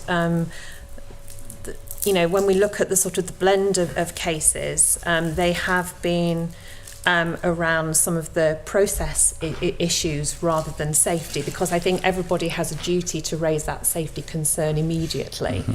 We've just established something called Speak Up for Safety clinics. So again, the opportunity to have people who can just raise these things outside of their line management arrangements. What we do know from the cases that have been raised is people often feel very anxious about raising it to their line manager, and then wanting to ensure they have the opportunities to raise that through other routes. So you know, we have the Health and Safety Forum, we have safety huddles every morning at 11 o'clock where anyone can dial in across the entire organisation and talk about what incidents have happened in the last 24 hours. And I think for professionals, supervision, professional supervision is also really important. It's an opportunity outside of the line management arrangements to discuss individual cases or individual concerns. So again, professional supervision supports all practitioners. So can I just follow up on DATIX and how long it's been in place? And I'm very concerned to hear that you're only rolling it out still to some areas of your organisation. So DATIX is there for everybody's safety. Everybody should know it's there and everybody should report to it. But then you're saying you're having coffee chats for safety, etc.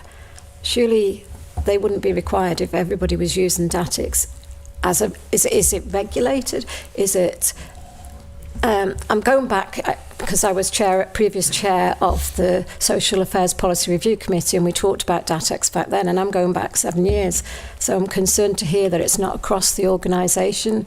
You talked about a separate one in primary care for safety, and you know, to pick up on my colleague Mr. Glover's point,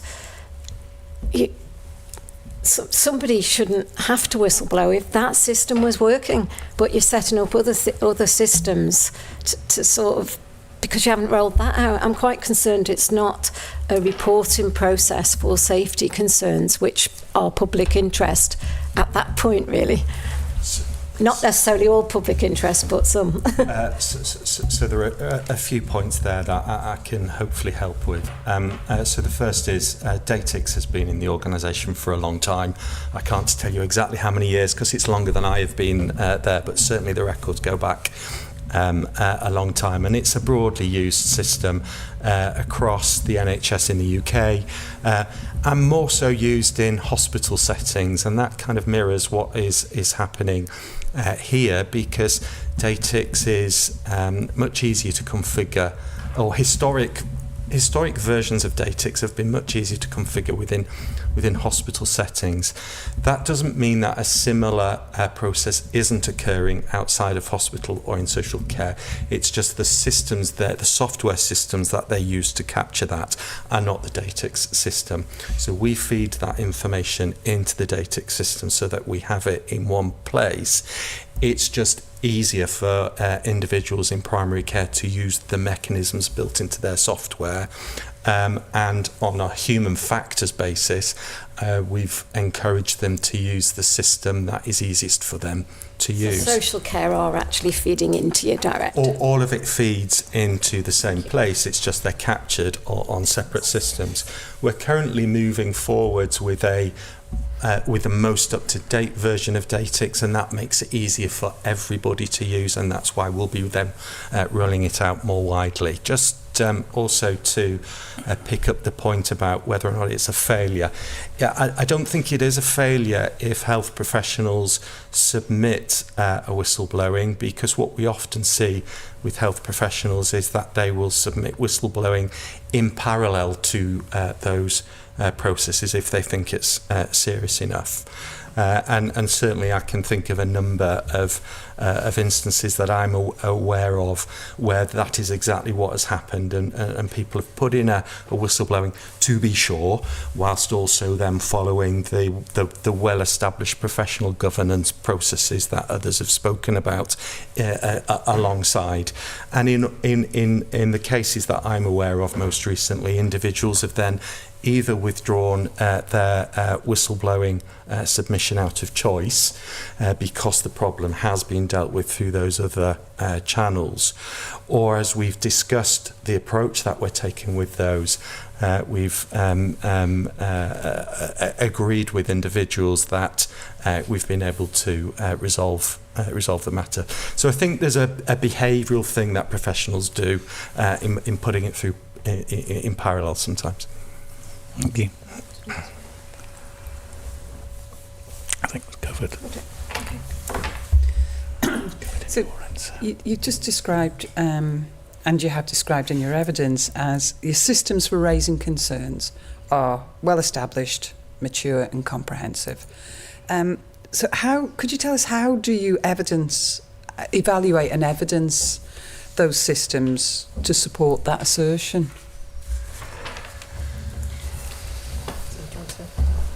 Yeah, thank you. I think to answer a previous question, which will relate to this one, Datex is also used as our risk management ecosystem. So part of risks being put onto that system, I will analyse with my colleagues, and then we will probe deeper into that. So it may raise from somebody just saying, we have this issue, it's a risk. But by that interpretation, it could actually raise then to the Risk Management Health and Safety Committee, because we have identified with further evidence that this is an actual health and safety risk, or it requires a further exploration, a deep dive to fully understand. So that's with that data. Also, what we do, we collate information and it goes up to the board. So we will evaluate, and that will flow through for assurance purposes. So in that context there, we also link it to the board assurance framework, to the mandate, to our legislation requirements. So it's clear reporting, and it's just not in, it's in plain English. It's plain English reporting, and these are risk-based. Yeah, because I wasn't specifically talking about the Datex there. I mean, you've got many systems to raise concerns through. So it's really, how do you evaluate those systems to support what you're saying, that actually these systems work? How do you evidence that? What do you do to make sure that those concerns are actually looked at and addressed? In terms of whistleblowing concerns, or at the lower levels of concern. So I think it's sort of, I can answer that by we gain assurance around people feeling confident to raise concerns by having if we use Datex just as the example, or any other system, by having probably a high number of incidents being reported, because that gives people confidence in the system, and when they're reporting things like near misses, that also suggests people are confident in the system, that if they report something, it will be actioned. And so in health and care, what you're looking for as an organisation is an open reporting culture where you perhaps have lots of reports, lots of people reporting things, but they're graded as low harm. So actually we haven't harmed a patient. And then in conjunction with that, through that system, if there are significant incidents, it flows through to our significant incident reporting systems and investigations. We monitor the number of fairness at works and grievances, and this is giving us the assurance that people are using the existing processes open to them, and all that flows through to the board by the various committees. I think one of the important things, so if I look at the areas where We have undertaken whistleblowing investigations. Around 50% have been upheld and around 50% haven't been upheld. But there is always some significant learning from those processes. So, for example, one of the areas is that we have absolutely strengthened our recruitment processes for medical staff as a result of a concern being raised a couple of years ago. And you know, that's the evidence and the tie back to make sure that, you know, whatever concerns people are raising, the organisation is capturing the learning. But it does start with that fundamental basic, is that, you know, everybody understands their own professional responsibilities and feels confident to report that at the lowest level of the organisation, and usually that's within their own service to their own line manager, but also are fully aware of the other routes that they can take. So the opportunities to raise concerns informally is really, really important in Manx Care. But then the constant communication and the understanding and the training is going to be really, really important. And I think, you know, the new policy places stronger emphasis on that, doesn't it? In information you've supplied to us, you refer to contact officers, a whistleblowing officer, clinical governance channels and the Guardian of Safe Working as key elements of that framework. So could I just ask you how you ensure staff understand the differences between those roles and when a route is appropriate for them, which route is appropriate for them to use? Yeah, and you know, I think it comes back to sort of a clear policy, the education, and just feeling like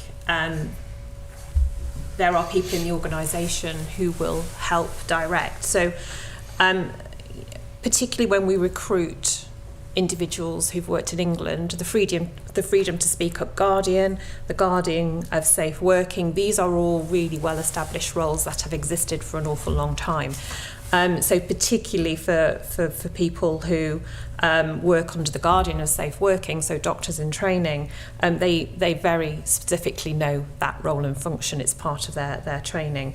But it is that sort of constant that the executives, the senior leadership of the organisation can assist in that appropriate signposting, and everybody, you know, does know who the designated whistleblowing officer is in the organisation who can help with that, and the contact officers. Well, you state there policy, education, direction, but are you confident that staff do know or are directed to the right place?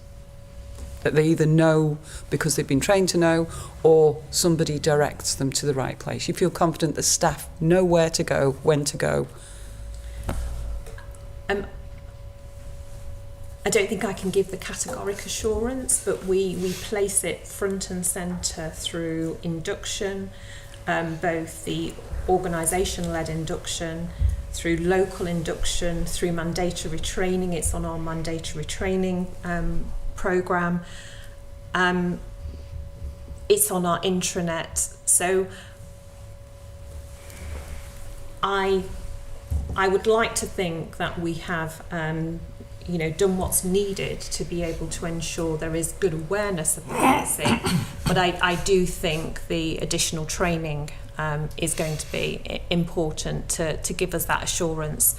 You know, we know from the concerns that have been raised through whistleblowing, there are a couple of areas of the organisation where we need to work harder to ensure people feel confident to raise concerns. And so those particular areas have had quite a lot of cultural improvement work, but there is more work to do. May I just come in with a follow-up to one of the answers given to Mrs. Corlett's questions? Teresa, you said a minute ago that 50% of whistleblowing cases were upheld and 50% were not upheld. Broadly. Well, there was 9, so... Yeah, no, I'm just interested not so much in the numbers as what you mean by not upheld. Is that a finding that the person wasn't entitled to the protection of the Employment Act as a whistleblower, or was it a finding that their substantive concerns about health and safety or whatever were unfounded? The latter. Thank you. Did you want to come in? Yes. Oh, yeah, still on this topic. Can I just follow up on something that was said then with regards to... it sounded to me like you've got a number of contact officers, so you haven't got a designated whistleblowing officer. And can you just clarify, are you the whistleblowing officer for the Manx Care board, which is the role that then feeds into the board, or are you the whistleblowing officer or a contact officer, designated officer within the Manx Care organisation? Which side are you sitting on? So I'm the designated whistleblowing for Manx Care, as in the organisation. Board. So it goes to you, and it has to go to the board. Is that correct? Yes, through the Audit Committee. Through the Audit Committee. Thank you. Yeah. Opposite. Thank you. Right. Gary. Yeah. I want to basically take you through the submission that you made to the committee.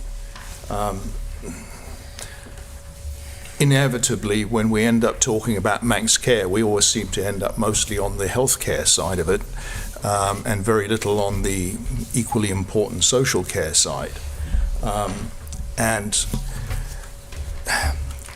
in the submission, you have provided a breakdown of the number of recorded whistleblowing cases from 21 through 25. I will have a few comments on those shortly, but in section 3, the application of the whistleblowing policy and practice, it says the whistleblowing case summary for the period 2021 to 25 shows proportionate and consistent application of the policy, including correct triage, independence of investigation, and appropriate outcomes. I can tell you that based on submissions that this committee has received, that is a very subjective analysis of the situation.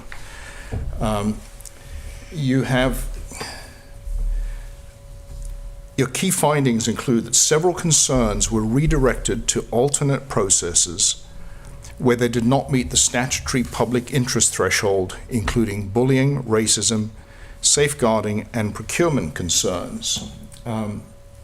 This raises two issues.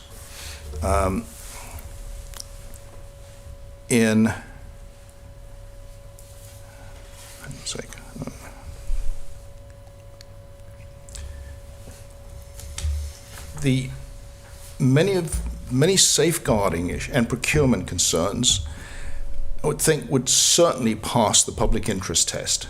I mean, safeguarding in the context of social care, especially where children and vulnerable adults are concerned, is very much in the public interest, I would say, as are irregularities in procurement, given the public sentiments regarding Manx Care's escalating costs. Another area is mentioned, unfortunately I lost my place.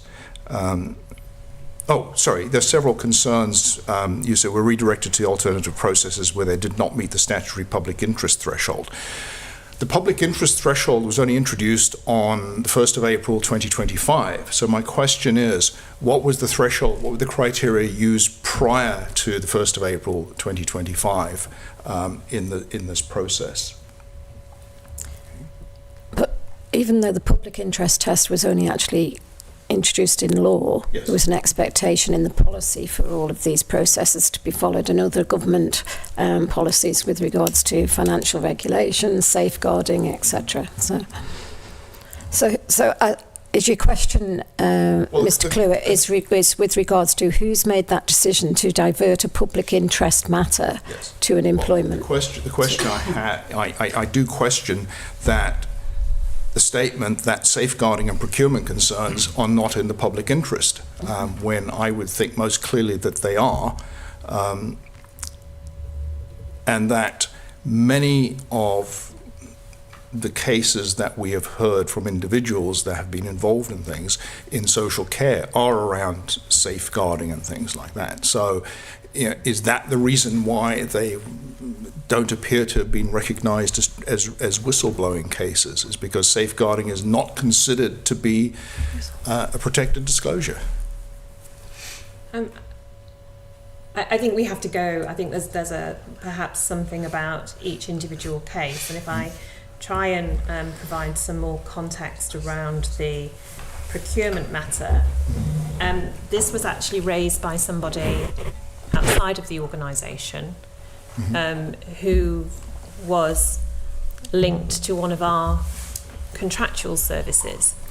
So it was a perception they had, and we were able to provide appropriate assurance through the data subject access request and answering questions, which assured them that they were completely satisfied that their concerns were not, were not valid.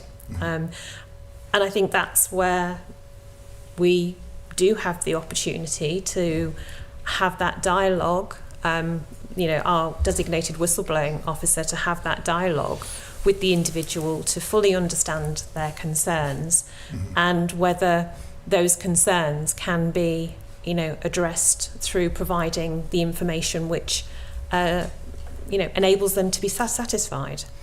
With one of the other social care matters, again, this was a contractor matter. So, and therefore it was for the contractor to investigate the matter and for Manx Care to receive assurance that they had appropriately investigated those concerns through our contractual management routes, and for us to put broader safeguards around that. I think that's a really fundamental part of the process for the designated whistleblowing officer to fully meet with each of the people raising concerns and to really, really fully understand the nature of their concerns so they can be appropriately looked into and, as I say, directed into the appropriate pathway. So there was an independent investigator was hired to investigate 3 specific cases, which I will not get into the details of, in 21 and 22. I assume you're familiar with the reports. The investigator's analysis was that all 3 cases were fundamentally concerned with safeguarding and health and safety, and yet they don't seem to appear on the list of whistleblowing cases that are shown in the table in your submission. And from the evidence we've seen, they don't seem to have actually been treated as whistleblowing cases. And they appeared, and I think from the report, they appear to all have been downgraded, and evidence has been provided to the committee of a pattern of recriminations against complainants, which in turn led to a series of fairness at work complaints, most of which appear to also have been dismissed. There does seem to have been a period, at least in the 21, 22, possibly 23 period, where there was a greatly unsettled workplace in social care, and that a lot of people left. That Manx Care lost a lot of highly experienced people who were no longer employed for various reasons, and we all know that recruiting experienced social care workers is exceedingly difficult. And it just raises the question: is what went wrong? So, Gary, can I just clarify that? So from that information, you're saying that they were downgraded from whistleblown because they really were whistleblown and put into employment matters, and then correct. The people are no longer employed. And correct. Okay. Yes. I do. I think I understand the case that you're referencing. I'll have to be very, very careful how I answer that.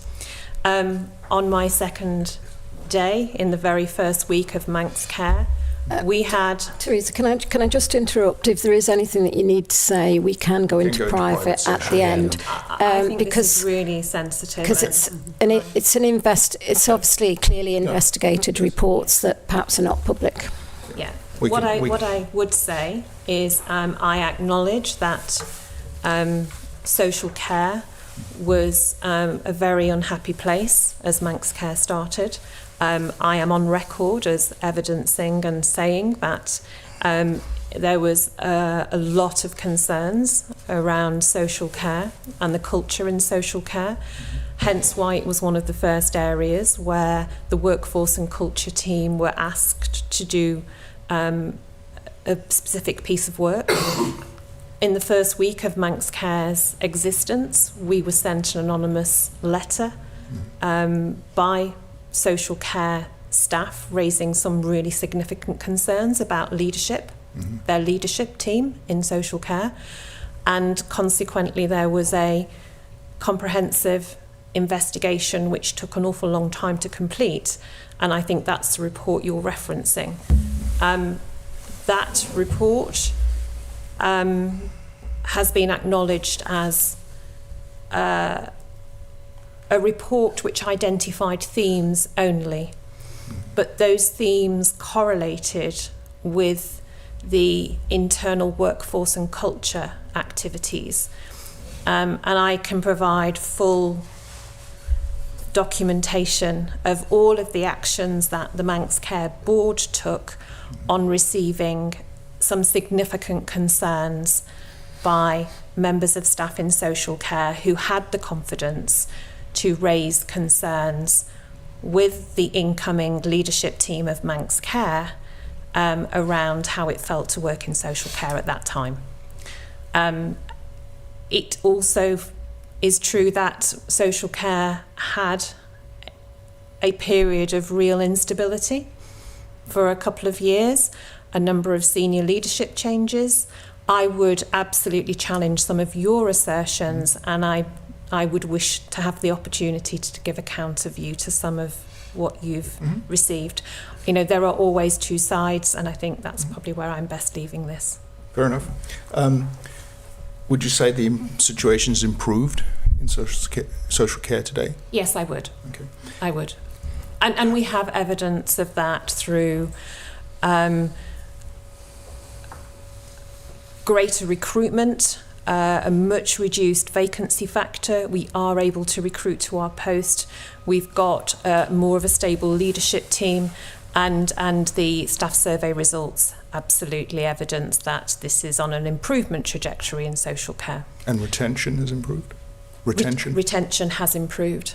Retention has improved. I myself, as Chief Executive, because I was concerned, also undertook a listening exercise and offered every member of social care team an opportunity to meet with me as the Chief Executive. I absolutely acknowledge social care was not a happy place when Manx Care started, and that took some time to address. And I'm very happy to share the work that has happened in social care over the last 5 years, and that we continue to do to support a very important part of the organisation. I'm going to ask a question, but when I don't expect you to have the answer, so if you could provide the information, if possible, to the committee. How many frontline staff are employed across Manx Care in social care, including wellbeing partnership hubs? And how many of those employees are currently on long-term sick or other leave? And how many on average over the past 3 years? Okay, I'll have to provide that. Okay. It's one other thing. I want to touch on a completely different, well, it's still the case. You're aware of the non-urgent patient transfer service that is operated by the Department of Infrastructure. I am. Are you aware of any whistleblowing cases regarding that service? I am. I'm not aware of the detail because it's not my service, but as Manx Care is due to receive that service, it is something that has been shared with us as part of the due diligence and transition arrangements. So while it's still currently operating under DOI, what operational oversight does Manx Care have over that service? We have no operational oversight. What we have been doing in conjunction with the Department of Infrastructure, because the decision to transfer that service was taken around 2 years ago by the Council of Ministers. So it's not something which is new. We have been anticipating the transfer of this service for a couple of years. The key point, and I'm sure colleagues perhaps will have shared this with you, when you are moving that service into health and social care, you are moving it into a regulated environment. Yes. Where there are 42 separate compliance standards that service needs to achieve, and consequently the costs around the delivery of that service are quite different. What we have been doing in conjunction with DOI colleagues is trying to mitigate some of those risks. So we have been putting on additional training, we have been supporting some of those transport journeys, and as the Isle of Man Ambulance Service is due to be the receiver of that service, they are working really closely to try and mitigate some of those risks that exist for the Department of Infrastructure at this moment in time pre-transfer. When that agreement was reached with DOI to perform that service, there was no accompanying service level agreement? I don't believe so. I mean, I guess with hindsight, but everything's easy in hindsight, but would you not think that Manx Care would have an obligation to ensure that any service that's provided on its behalf that was safe and effective for patients? Well, I would have expected the Department of Health and Social Care at the time when those shared service and that agreement was put in place, yes. When Manx Care was being formed, there was a piece of work to put in place shared service agreements. So both parties clear around the standards of service expected. Yes, I think a lot of the consequences are as a result of that. When Care Quality Commission inspected health services in 2022, 2023, this was one of the clear recommendations. And that's why the majority of patient transport services do sit with health providers to deliver. Can I just follow up on that, and then I do want to go back to the words that you used about identified themes only in an investigation report. But with regards to the transport, a number of individuals that they do transport are your patients, you're responsible for them. So has that not caused you significant concern? Yes. And how have you been addressing that? If there's, you're obviously aware now of a whistleblowing because of this possibility. Have you addressed anything around anything? I'm not sure you should be aware there's a whistleblower because you're transferring a service, in all honesty, under the Act and the policy. We don't know the detail. We don't know the detail. We just know that there are concerns raised. So yes. And is that a service you pay for currently? Do you actually pay for that service to be provided? No. That's a free service to you currently?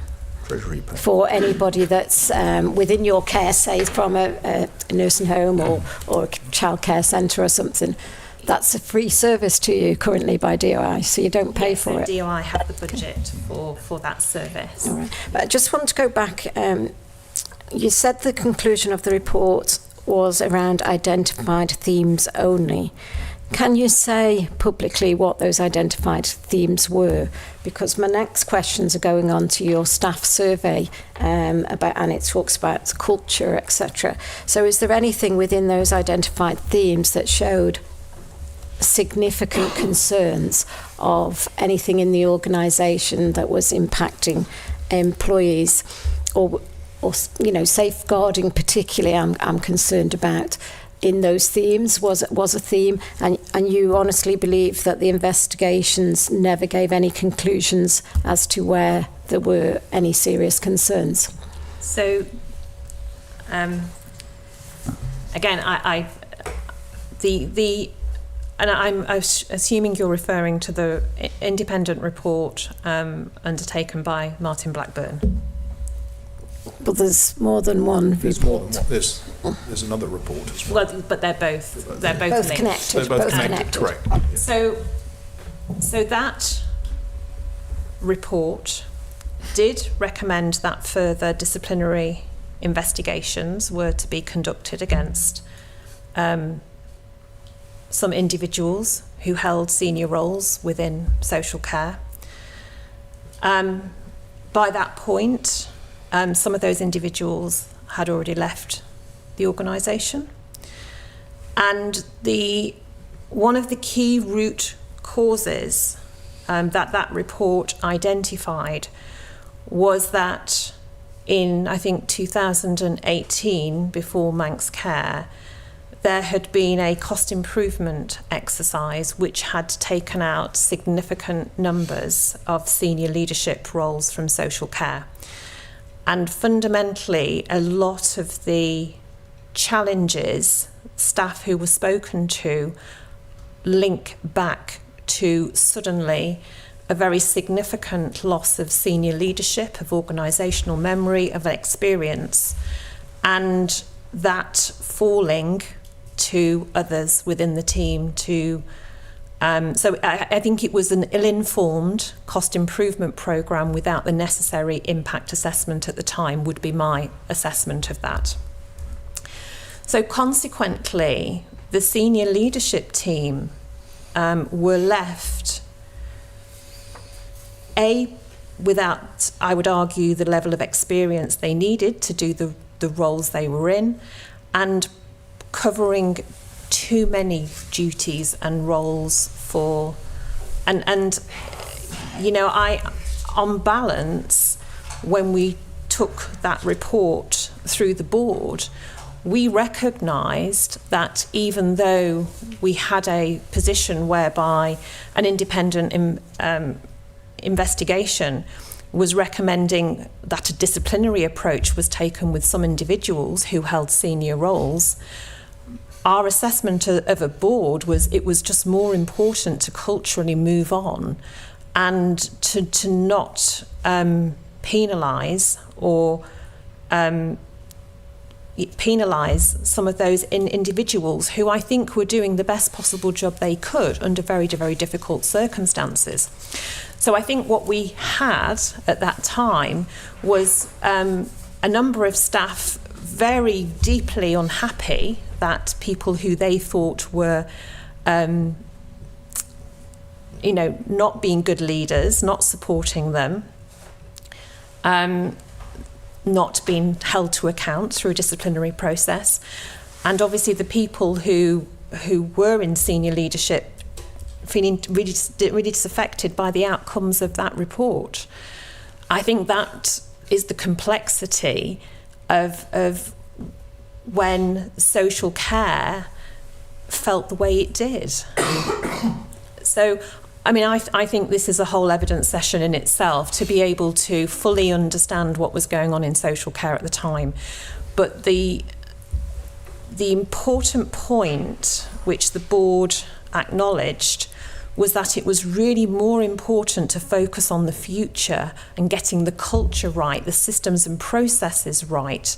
We were in the middle of COVID as well, and we know that social care and nursing homes, residential homes in the community felt massively under pressure by COVID. You know, the focus was always on the hospital, and the out of hospital consequently felt forgotten, undervalued. People felt they couldn't work at home. You know, there were some real key themes in that report around how people are trusted and empowered to do very difficult roles in social care, all the way through the grades. And I have the utmost sympathy for every member of that team working under those circumstances at that time. And I know some people felt very hurt by what was going on at that time, and I completely acknowledge that. And you're confident when they actually wrote in and etc., did you feel it was public interest? And are you confident that nobody suffered any detriment, or you can't be because of the other situations that were going on around COVID? So I don't... I suppose I'm looking for the learning around it, because clearly there was a concern raised. There was lots mixed up in the middle. You've just advised from COVID, but in a process situation. The learning was really how we provide psychologically safe environments for practitioners to operate, how we provide a level of professional supervision which enables them to openly discuss very difficult cases, and in that non-judgmental way, how their caseloads are managed and proportionate, how they have support around escalating some very difficult cases, but ultimately how they work as a team and support each other. But these jobs are incredibly difficult. It is why we invested heavily in safeguarding, with additional professionals to be able to help guide some of the difficult decisions. How we undertake learning from serious case management reviews. I know at the time there was the very big thematic review of self-neglect, if you recall, and again social workers front and centre in some of that work. You know, we have to bring this back to how practitioners feel safe to operate well within their own teams and their own colleagues. How they access professional supervision, how they can ask for help, how they can escalate difficult cases, and how the organisation supports them. And, you know, from what I can only go by what people were saying and their accounts given to the Blackburn report. People didn't feel safe, people didn't feel trusted, and people felt there was a red pen culture, and that needed to change. And with regards to that, so clearly, you know, you said there's been significant change. Policy on the Isle of Man and legislation on the Isle of Man is significantly different in this area. So, you know, you might have had professionals that are very familiar and only ever been in the Isle of Man system. You've got colleagues coming from the UK system to deal with it. How confident are you now that perhaps that there were things that weren't quite right then, which you've openly admitted? How confident are you now that that's not the case when you're bringing people in from the UK to work in our social services, small community environments, and their roles will be significantly different from working in a city because they're not in a city?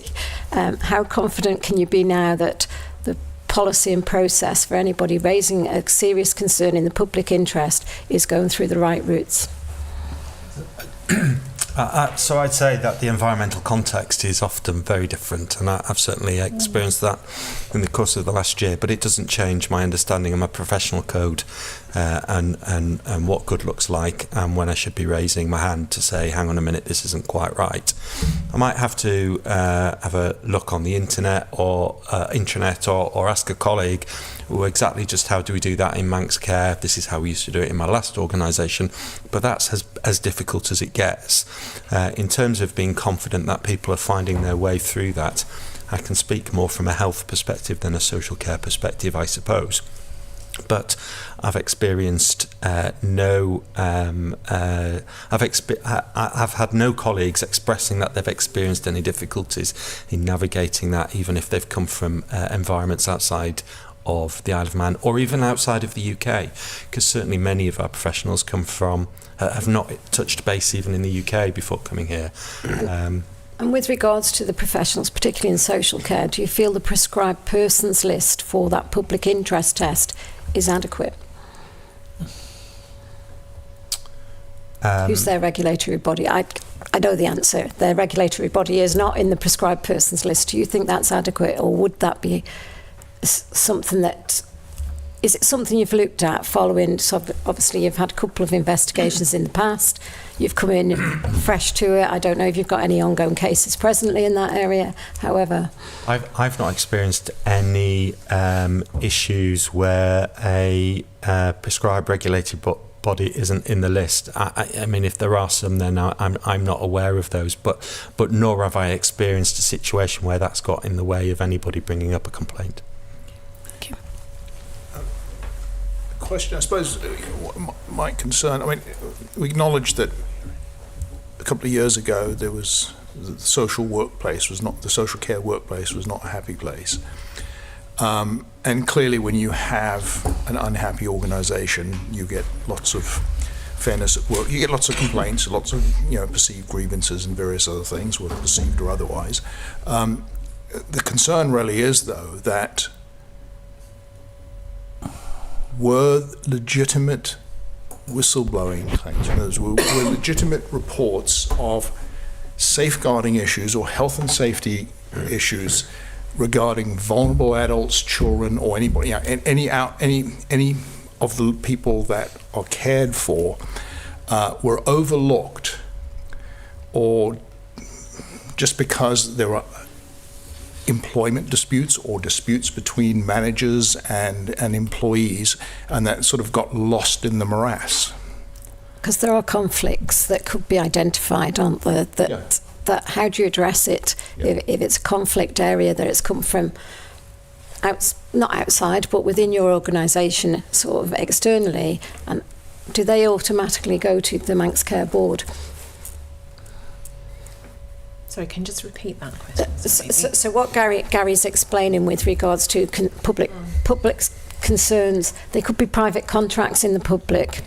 How does that individual, and how do any conflicts that individual might have dealt with in dealing with a third sector provider to Manx Care, how do they then bring that in to your organisation? Have you experienced that?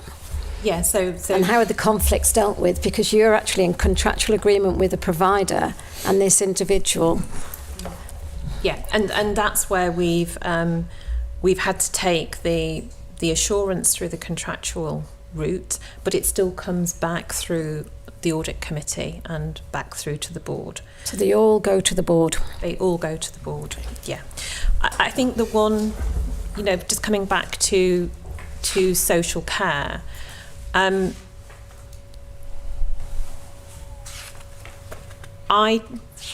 many of those concerns were around how people experience their leadership.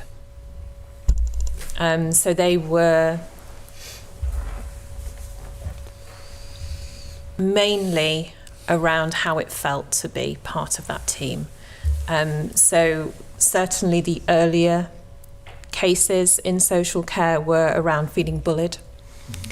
And obviously they weren't necessarily about safeguarding concerns. Inevitably there may be examples of things that needs to get picked up as part of that, but fundamentally the core issue is around a relationship issue between professionals and teams. There has been issues picked up, say, around rotas, around having the right level of staffing in a particular area, but those get picked up immediately. The fundamental issue in social care was the relationships between individuals and teams. And that's the bit that concerns me, because if two people are in conflict with each other for various reasons, don't like the management style, don't like the way you're doing your job or whatever, they tend to stop listening to each other very closely. And so my concern is, in that situation, a social worker comes in and reports a safeguarding issue with a patient or somebody that's out there, there is an issue.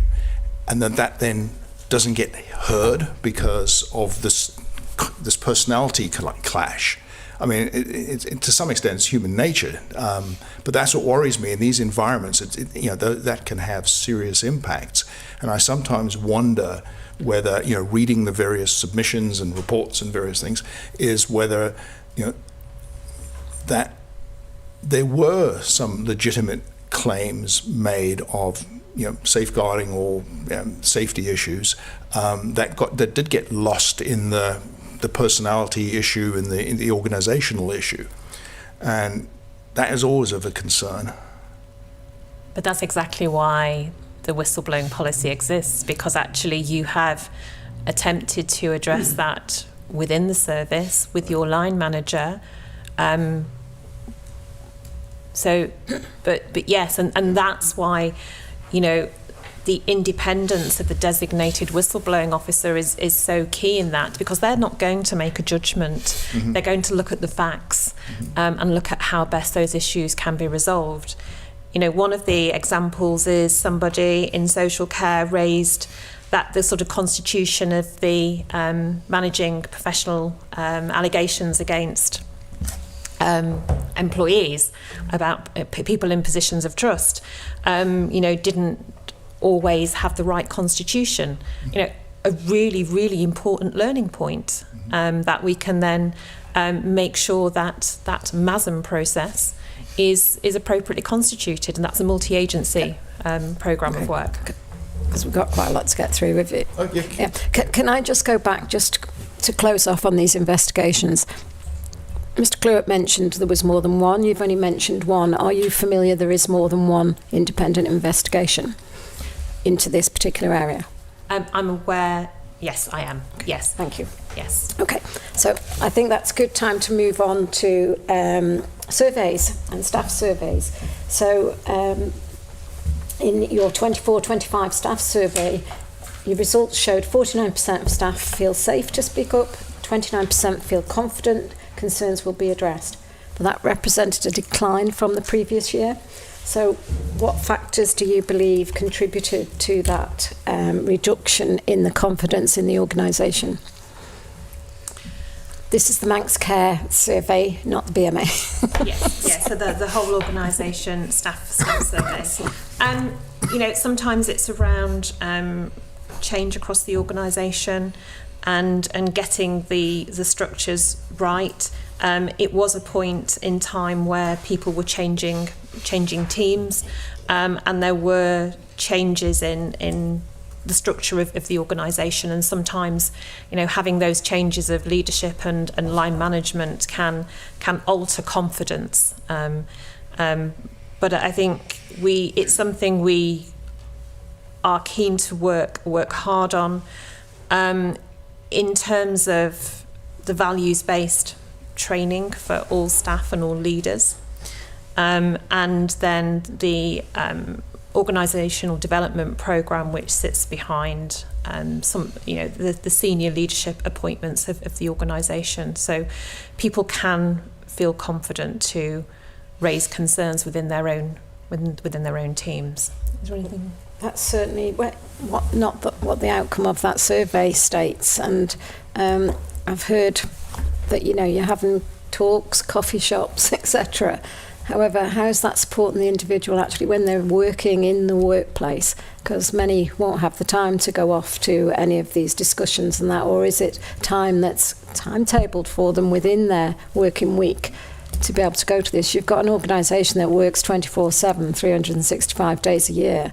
So actually to address the concerns that came out of that survey and the declines, a coffee shop's or a chat of, I can't remember what you actually called it now, but that's not going to help the individual that perhaps is constantly on nights and these aren't available to them. So how are you addressing it on the ground to hopefully your next survey won't see that decline? And I'm not sure what the representation of returns was, because I haven't got that here.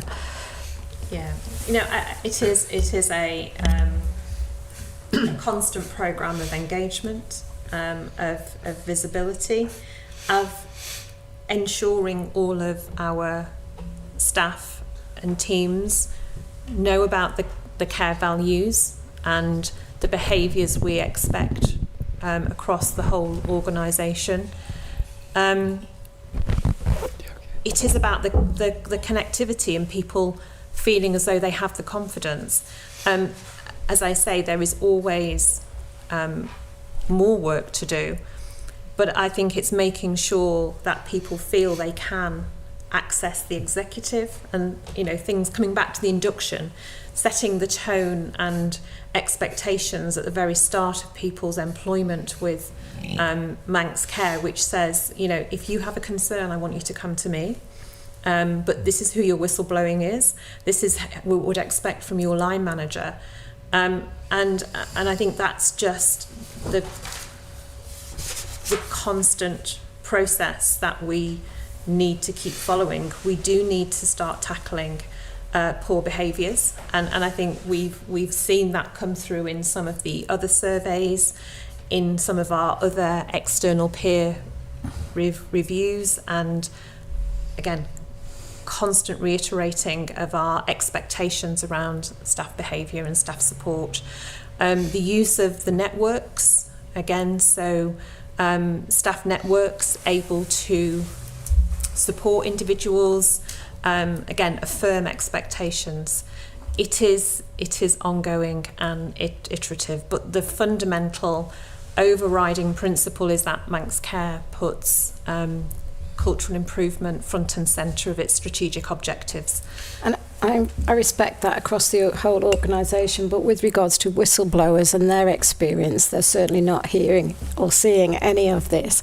So I'm not sure how long you've been in the role, Paul. I know you've been involved in whistleblowing cases prior to this current role, quite serious ones with Manx Care. Can you tell me from what you were doing as a whistleblowing officer to be able to give people confidence in that process, and that you're hearing all of them and they're not suffering any detriment going forward? So, to provide clarity, I used to be whistleblowing officer at DHSC for a fair while, but I think, first of all, it's fundamentally about the actual role and the person that undertakes it. You have to be visible, you have to listen, but you have to be accessible, but also you have to assess the information you're given independently. So, Mr. Clerk, just going back to one of yours, there could be something that aligns to whistleblowing that could actually result in, yes, this is a protected disclosure, but it's also a separate avenue, because we now have to look at grievance or fairness at work and split the two. And I think that's the most important point, is by understanding it. So I think, Chair, what it is, you have to understand and you have to look at the evidence, and then, that cross-referencing and fully get into it, but be provided from the top the assurance to do that independently. And it might be going, for AG's advice or OHR advice. So you've got direct access to the AG and OHR as Manx Care Board to deal with this. And when you say you split it, it can be split off. The individual whistleblower does not have the protection of no detriment under the Employment Act if you split it away from whistleblowing. So I think, and it's what Mr. Clear was trying to get to before, who is making that decision? You solely now are making that decision with the board, with the Audit Committee of the board, but do you hold any other roles in Manx Care and that board? To make, how are you? You've said you're independent. How are you independent? So in the whistleblowing itself, the way I would do this is a whistleblowing concern may come to me. It could be reported through line management and say, Paul, we've got a whistleblowing concern. Can you give us some advice? And advise on that and say yes, or provide the evidence, or a person actually putting in a whistleblowing complaint. So first of all, you have to assess it on a case by case. Is this a protected disclosure? Does it meet the policy? In regards to the audit committee, once it is under that remit of whistleblowing, then yes, there's a whistleblowing complaint ongoing. But you do have to take advice in some instance, because my role is risk and assurance. Some of them might be, I do need to seek independent advice on, is this an actual whistleblowing complaint or is it a different form? And you have separate OHR in Manx Care now, do you? Or do you use centralised services?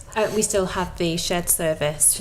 We have supplemented that with our own Executive Director of People and Workforce, Helen Ashley, and we now also have some dedicated additional capacity around medical staffing, which is a very specialist area in terms of supporting our medical workforce. Just a quick one. In terms of your staffing, I believe at one point you had people that were on sort of Manx Care, and then there were people that were seconded over from DHSC, and they were on different. We do still have that contractors still do have that arrangement. So about a third of our workforce is under Public Service Commission terms and conditions, so PSC. Yep.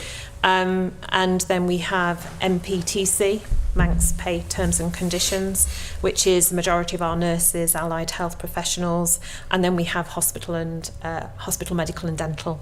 So 3 groups of staff.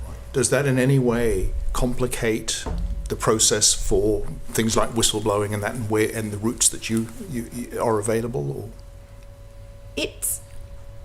No, I think we're all clear around that. But obviously, if you are say a hospital doctor or you're a nurse, then there are different avenues and different expectations attached to your professional registration and your professional duties. Obviously, Public Service Commission, then that's sort of slightly separate. But I think as an organisation, working in conjunction with all of our staff side colleagues, we are clear, about different individuals' terms and conditions across the organisation. So, for example, Public Service Commission employees are stationed within Manx Care. So if there was a Public Service Commission employee concern, does that go direct to you, Paul? Because it's a completely different contractual agreement through the Public Service Commission and Act. So we would work those cases jointly. Yeah, you work them jointly with OHR as well. OHR. Okay, thank you. Okay, move on to. Going to move on to settlement agreements, and your submission to the committee stated that NDAs are only used in limited circumstances and never to prevent public interest disclosures. Can you just describe the circumstances in which Manx Care has used NDAs in recent times? So when there has been an agreed exit of an individual, they haven't been linked to whistleblowing, but there has been cases where we have agreed mutual exit of individuals, but that those individuals have not. There has been no whistleblowing case attached to those. And you say that you get legal advice from OHR and the Attorney General's chambers before using an NDA. So how does that work?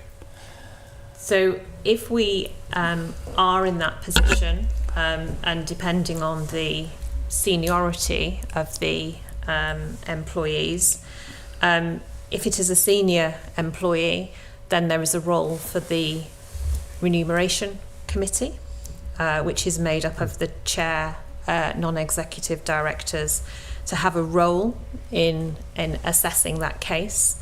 But all of those cases are worked in with OHR and also with the Attorney General, and we have a legal advisor seconded into Manx Care to assist with employment matters. Just to confirm then, just with non-disclosure agreements, none of those have ever been used on whistleblowing cases?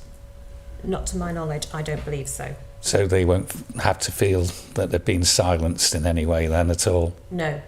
And we have double checked that because we know that's something the committee would be asking us, and I don't believe so. Thank you. Okay. So you've just mentioned there that you have legal assistance in Manx Care. Who's that provided by? It's Philip Farrer. So the Attorney General's come in to give you legal advice on whistleblowing cases? No, so Philip Farrer is seconded to Manx Care to help on all matters relating to employment. Okay, thank you. And I think you said, I didn't quite hear it maybe correctly, but did you say that none of the NDAs were linked to Whistleblower? I believe. You did. You said you believe that. No. So there has been individuals who have left the organisation under a non-disclosure agreement. To the best of my knowledge, none of those have raised whistleblowing concerns. And how are you aware that they've left the organisation and it wasn't whistleblowing? Because we have a record of those who have raised whistleblowing within the organisation. So having checked the full list of 16, either those that have been directed into other processes or those that have been that have a whistleblowing investigation has proceeded, I don't believe any of those individuals have left the organisation under NDA. Just a clarification that this has come up in previous hearings as well. Regardless of whether there's whistleblowing involved or not, no confidential disclosure agreement, settlement agreement or anything can prohibit any employee or ex-employee from talking about a protected disclosure or making a protected disclosure in the future. It's null and void. So it doesn't really matter. And I believe, at least if Mr. Farrar is involved, that all agreements that he is explicitly, I think it's clause 56 or 59 of the Employment Act, which makes such a provision void, would be in the contracts.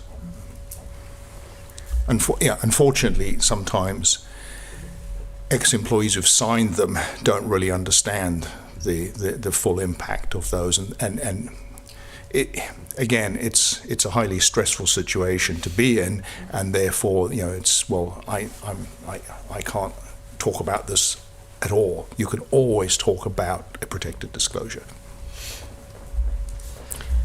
And compromise agreements, because you did say that somebody's perhaps a whistleblower and then it gets moved on to employment.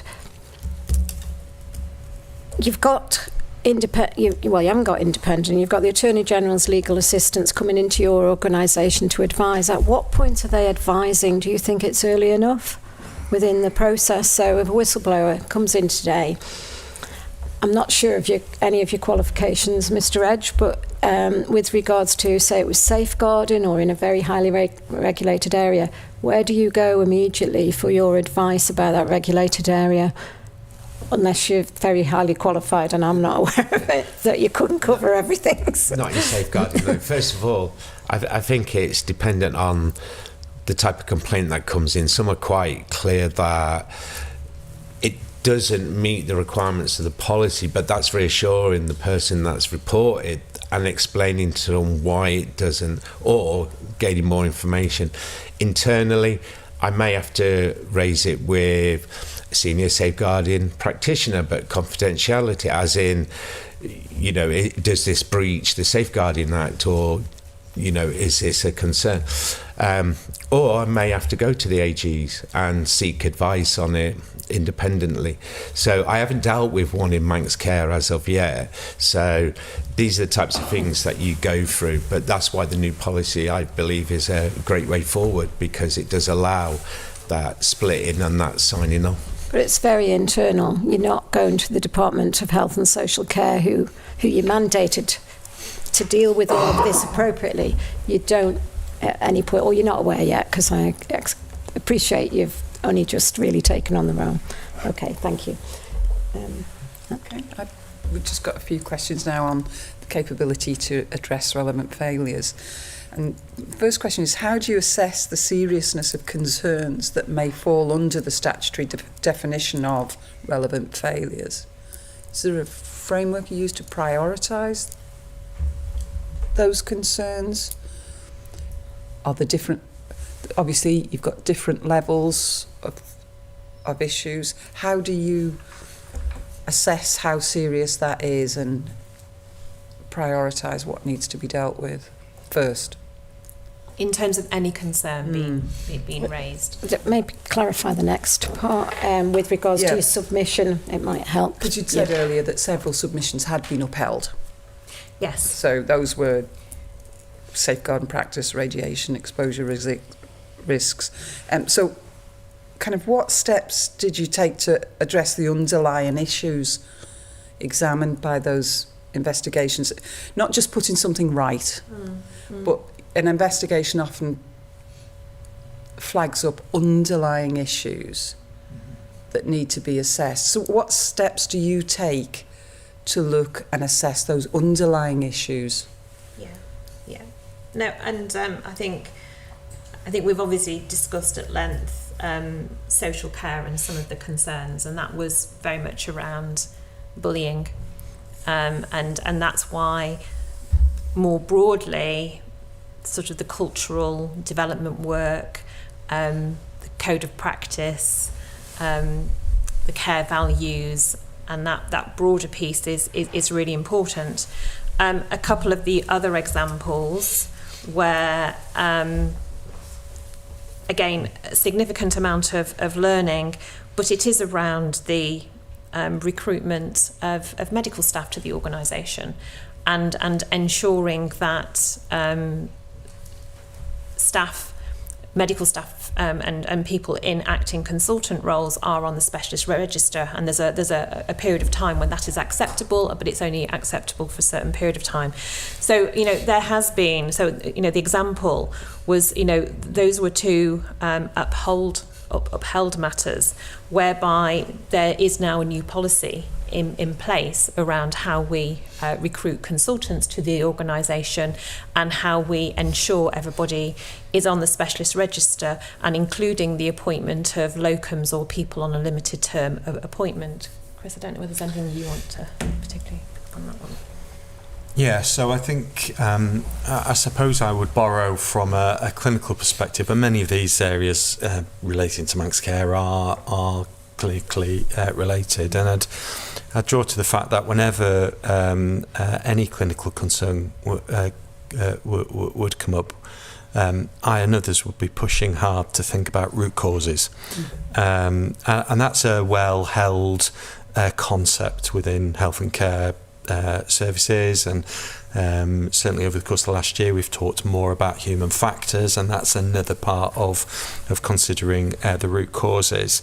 So whenever we talk about a problem that has occurred or a near miss, we'll be looking at the root causes, because if it can happen here in this circumstance, then how do we know that it can't happen here in a slightly different circumstance? And we'd always be looking to find those root causes.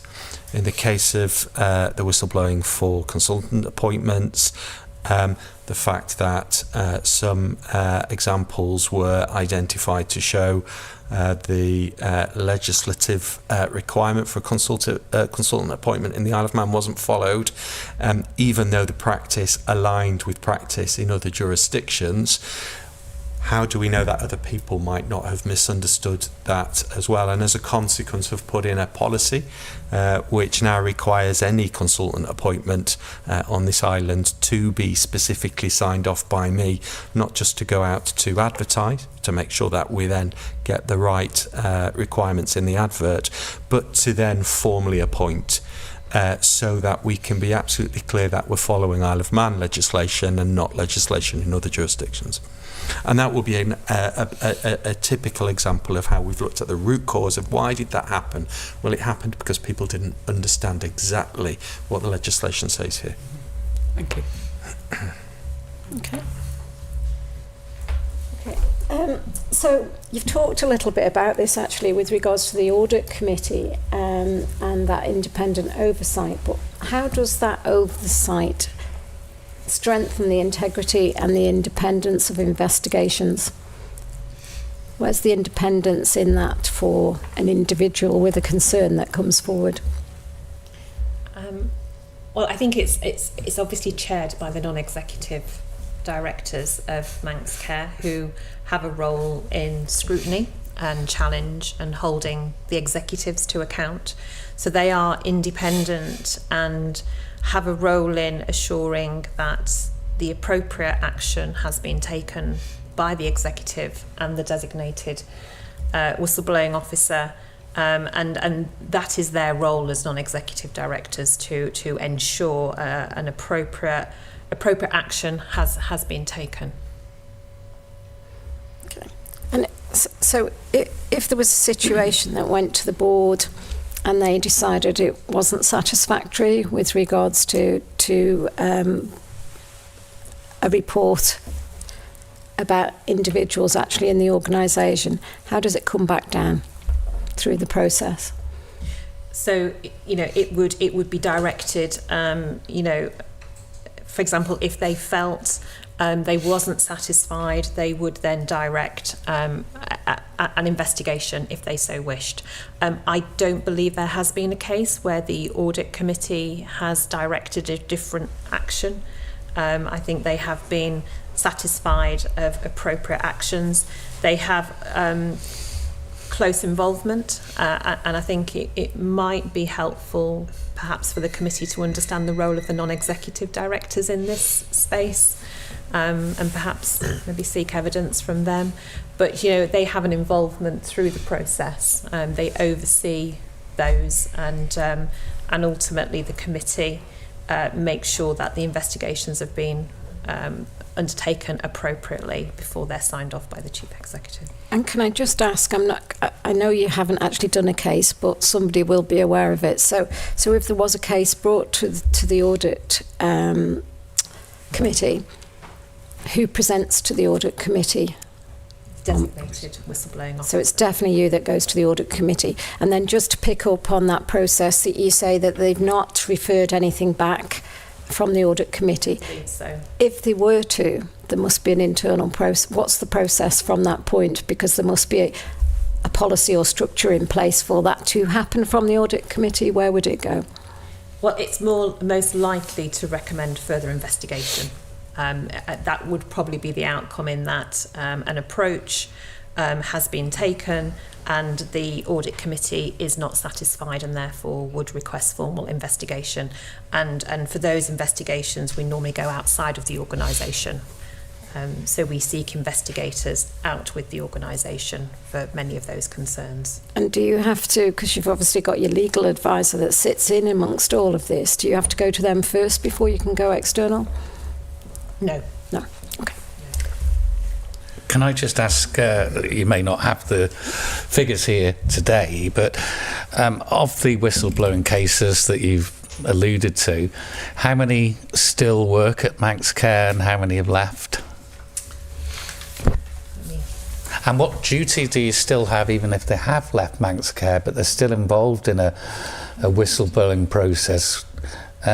What duty of care do you still have towards those people who sometimes are going through an absolutely awful ordeal? Yeah. Do you want to talk about the support? Or do you I could perhaps pick up in terms of the support, and I note that there are a couple in here, or more than a couple in here, which specifically relates to my professional background of medicine. And the approach that I would take would be exactly the same as the approach I would take with any outgoing doctor from the organisation who's been involved in a process, and that's to make sure that they land safely in their next organisation, and that we complete any of the outstanding parts of the process, whether or not that's a grievance or whatever, that we deal with that in a fair way with them, and them being aware of how we've done that, and be satisfied about that at the conclusion, even though they're no longer in the organisation. I would take exactly the same approach if I was aware that they're involved in any whistleblowing process. I don't see that there is a distinction in terms of completing a duty of care to those individuals.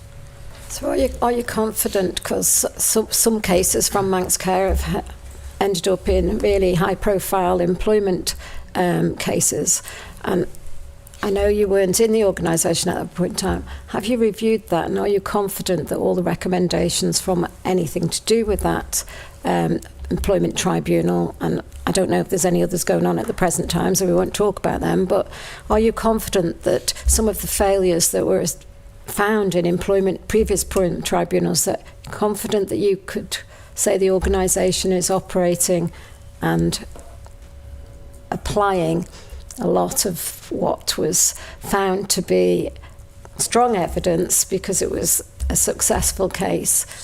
And obviously the whistleblowing process and failures throughout policy and everything and data subject accesses, are you confident that Manx Care could say today that they've addressed those and the process for any whistleblower coming forward would be dealt with appropriately? So I can talk obviously specifically about those tribunals involving doctors. The high-profile one that you refer to, I think, relates to DHSC going back, but nonetheless, I've personally pulled all of the literature with regard to that and the entire tribunal documentation to make sure that I'm aware of what happened there, and I do the same with regard to any concerns from doctors going through. In this particular example, there aren't many that have gone through employment tribunal processes, although there have been some that have touched upon that. But I take the same approach as I would do to coronial events and everything else, which is that I go through what has been said to make sure that I've got it directly and that we've taken any learning from it. This is no different. And social care space, if there was anything, who's the lead for that area? Because obviously you've talked about it a lot. Who would be the lead for that area to review, the learnings from anything? Because obviously we all want to get to that point where hopefully there won't be many whistleblowing cases, but certainly it's not the case. So who addresses the rest of the organisation? Yeah. So the Chief Operating Officer, the Executive Director of Operations, has responsibility for social care, but that is very much supported through the integrated governance systems, which are led jointly by Chris as the Medical Director and our Director of Nursing. So again, who heads that part up? You gave the title, I'm not sure who the individual is. Sheila Lloyd. That's the Director of Nursing, or does she do the overall as well for social? She's Director of Nursing and Allied Health Professionals, but the governance function of the organisation, the integrated governance function, sits with the executive leadership of Chris and Sheila, but operationally sits with the Director of Operations. And that's? Sean Stacey. Okay, thank you. I think the one thing I would just say around the previous high-profile whistleblowing case is that Manx Care acknowledged that when it took over services, some things were not as they should be. And I think the whole system and Tynwald recognised things were not as they should be. It was very clear in Sir Jonathan Michael's report of 2019 the depth of some of the cultural issues across health and social care. Hence the creation of a dedicated workforce and culture team.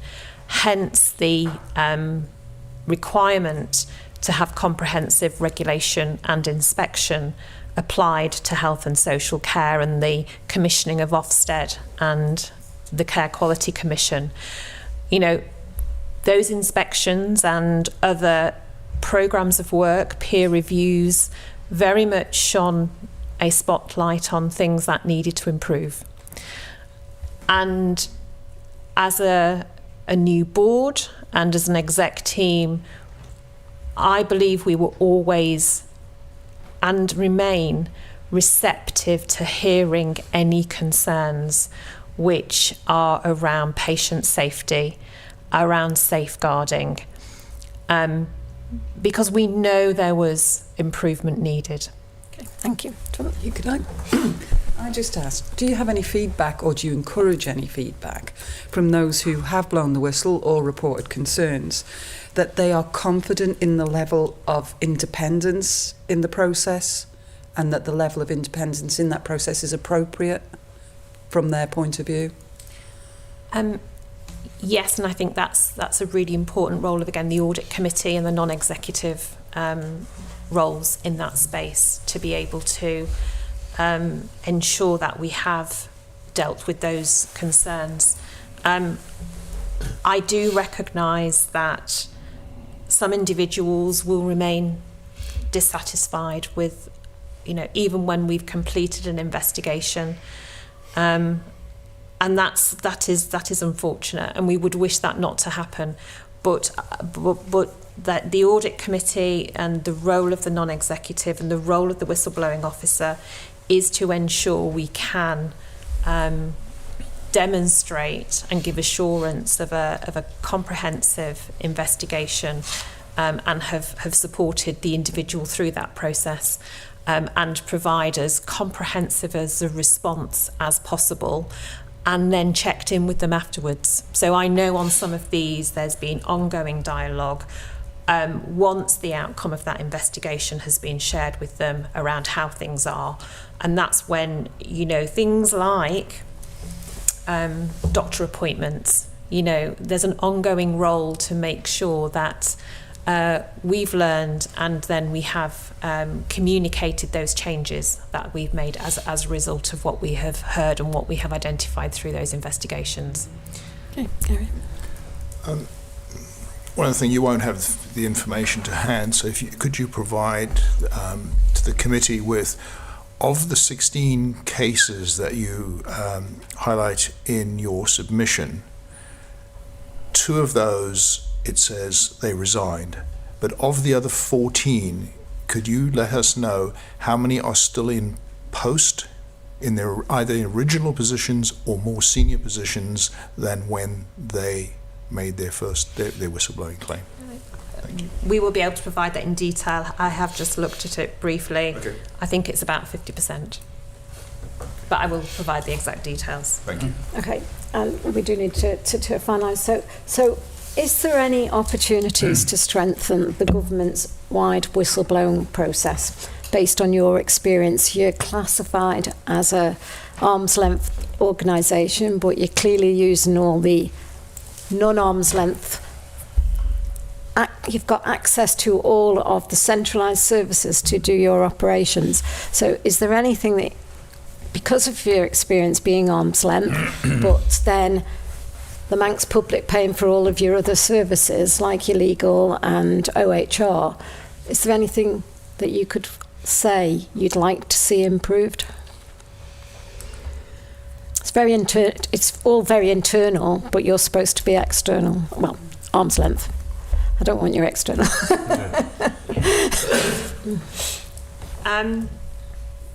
But I don't think we operate in that way. I think we are still very.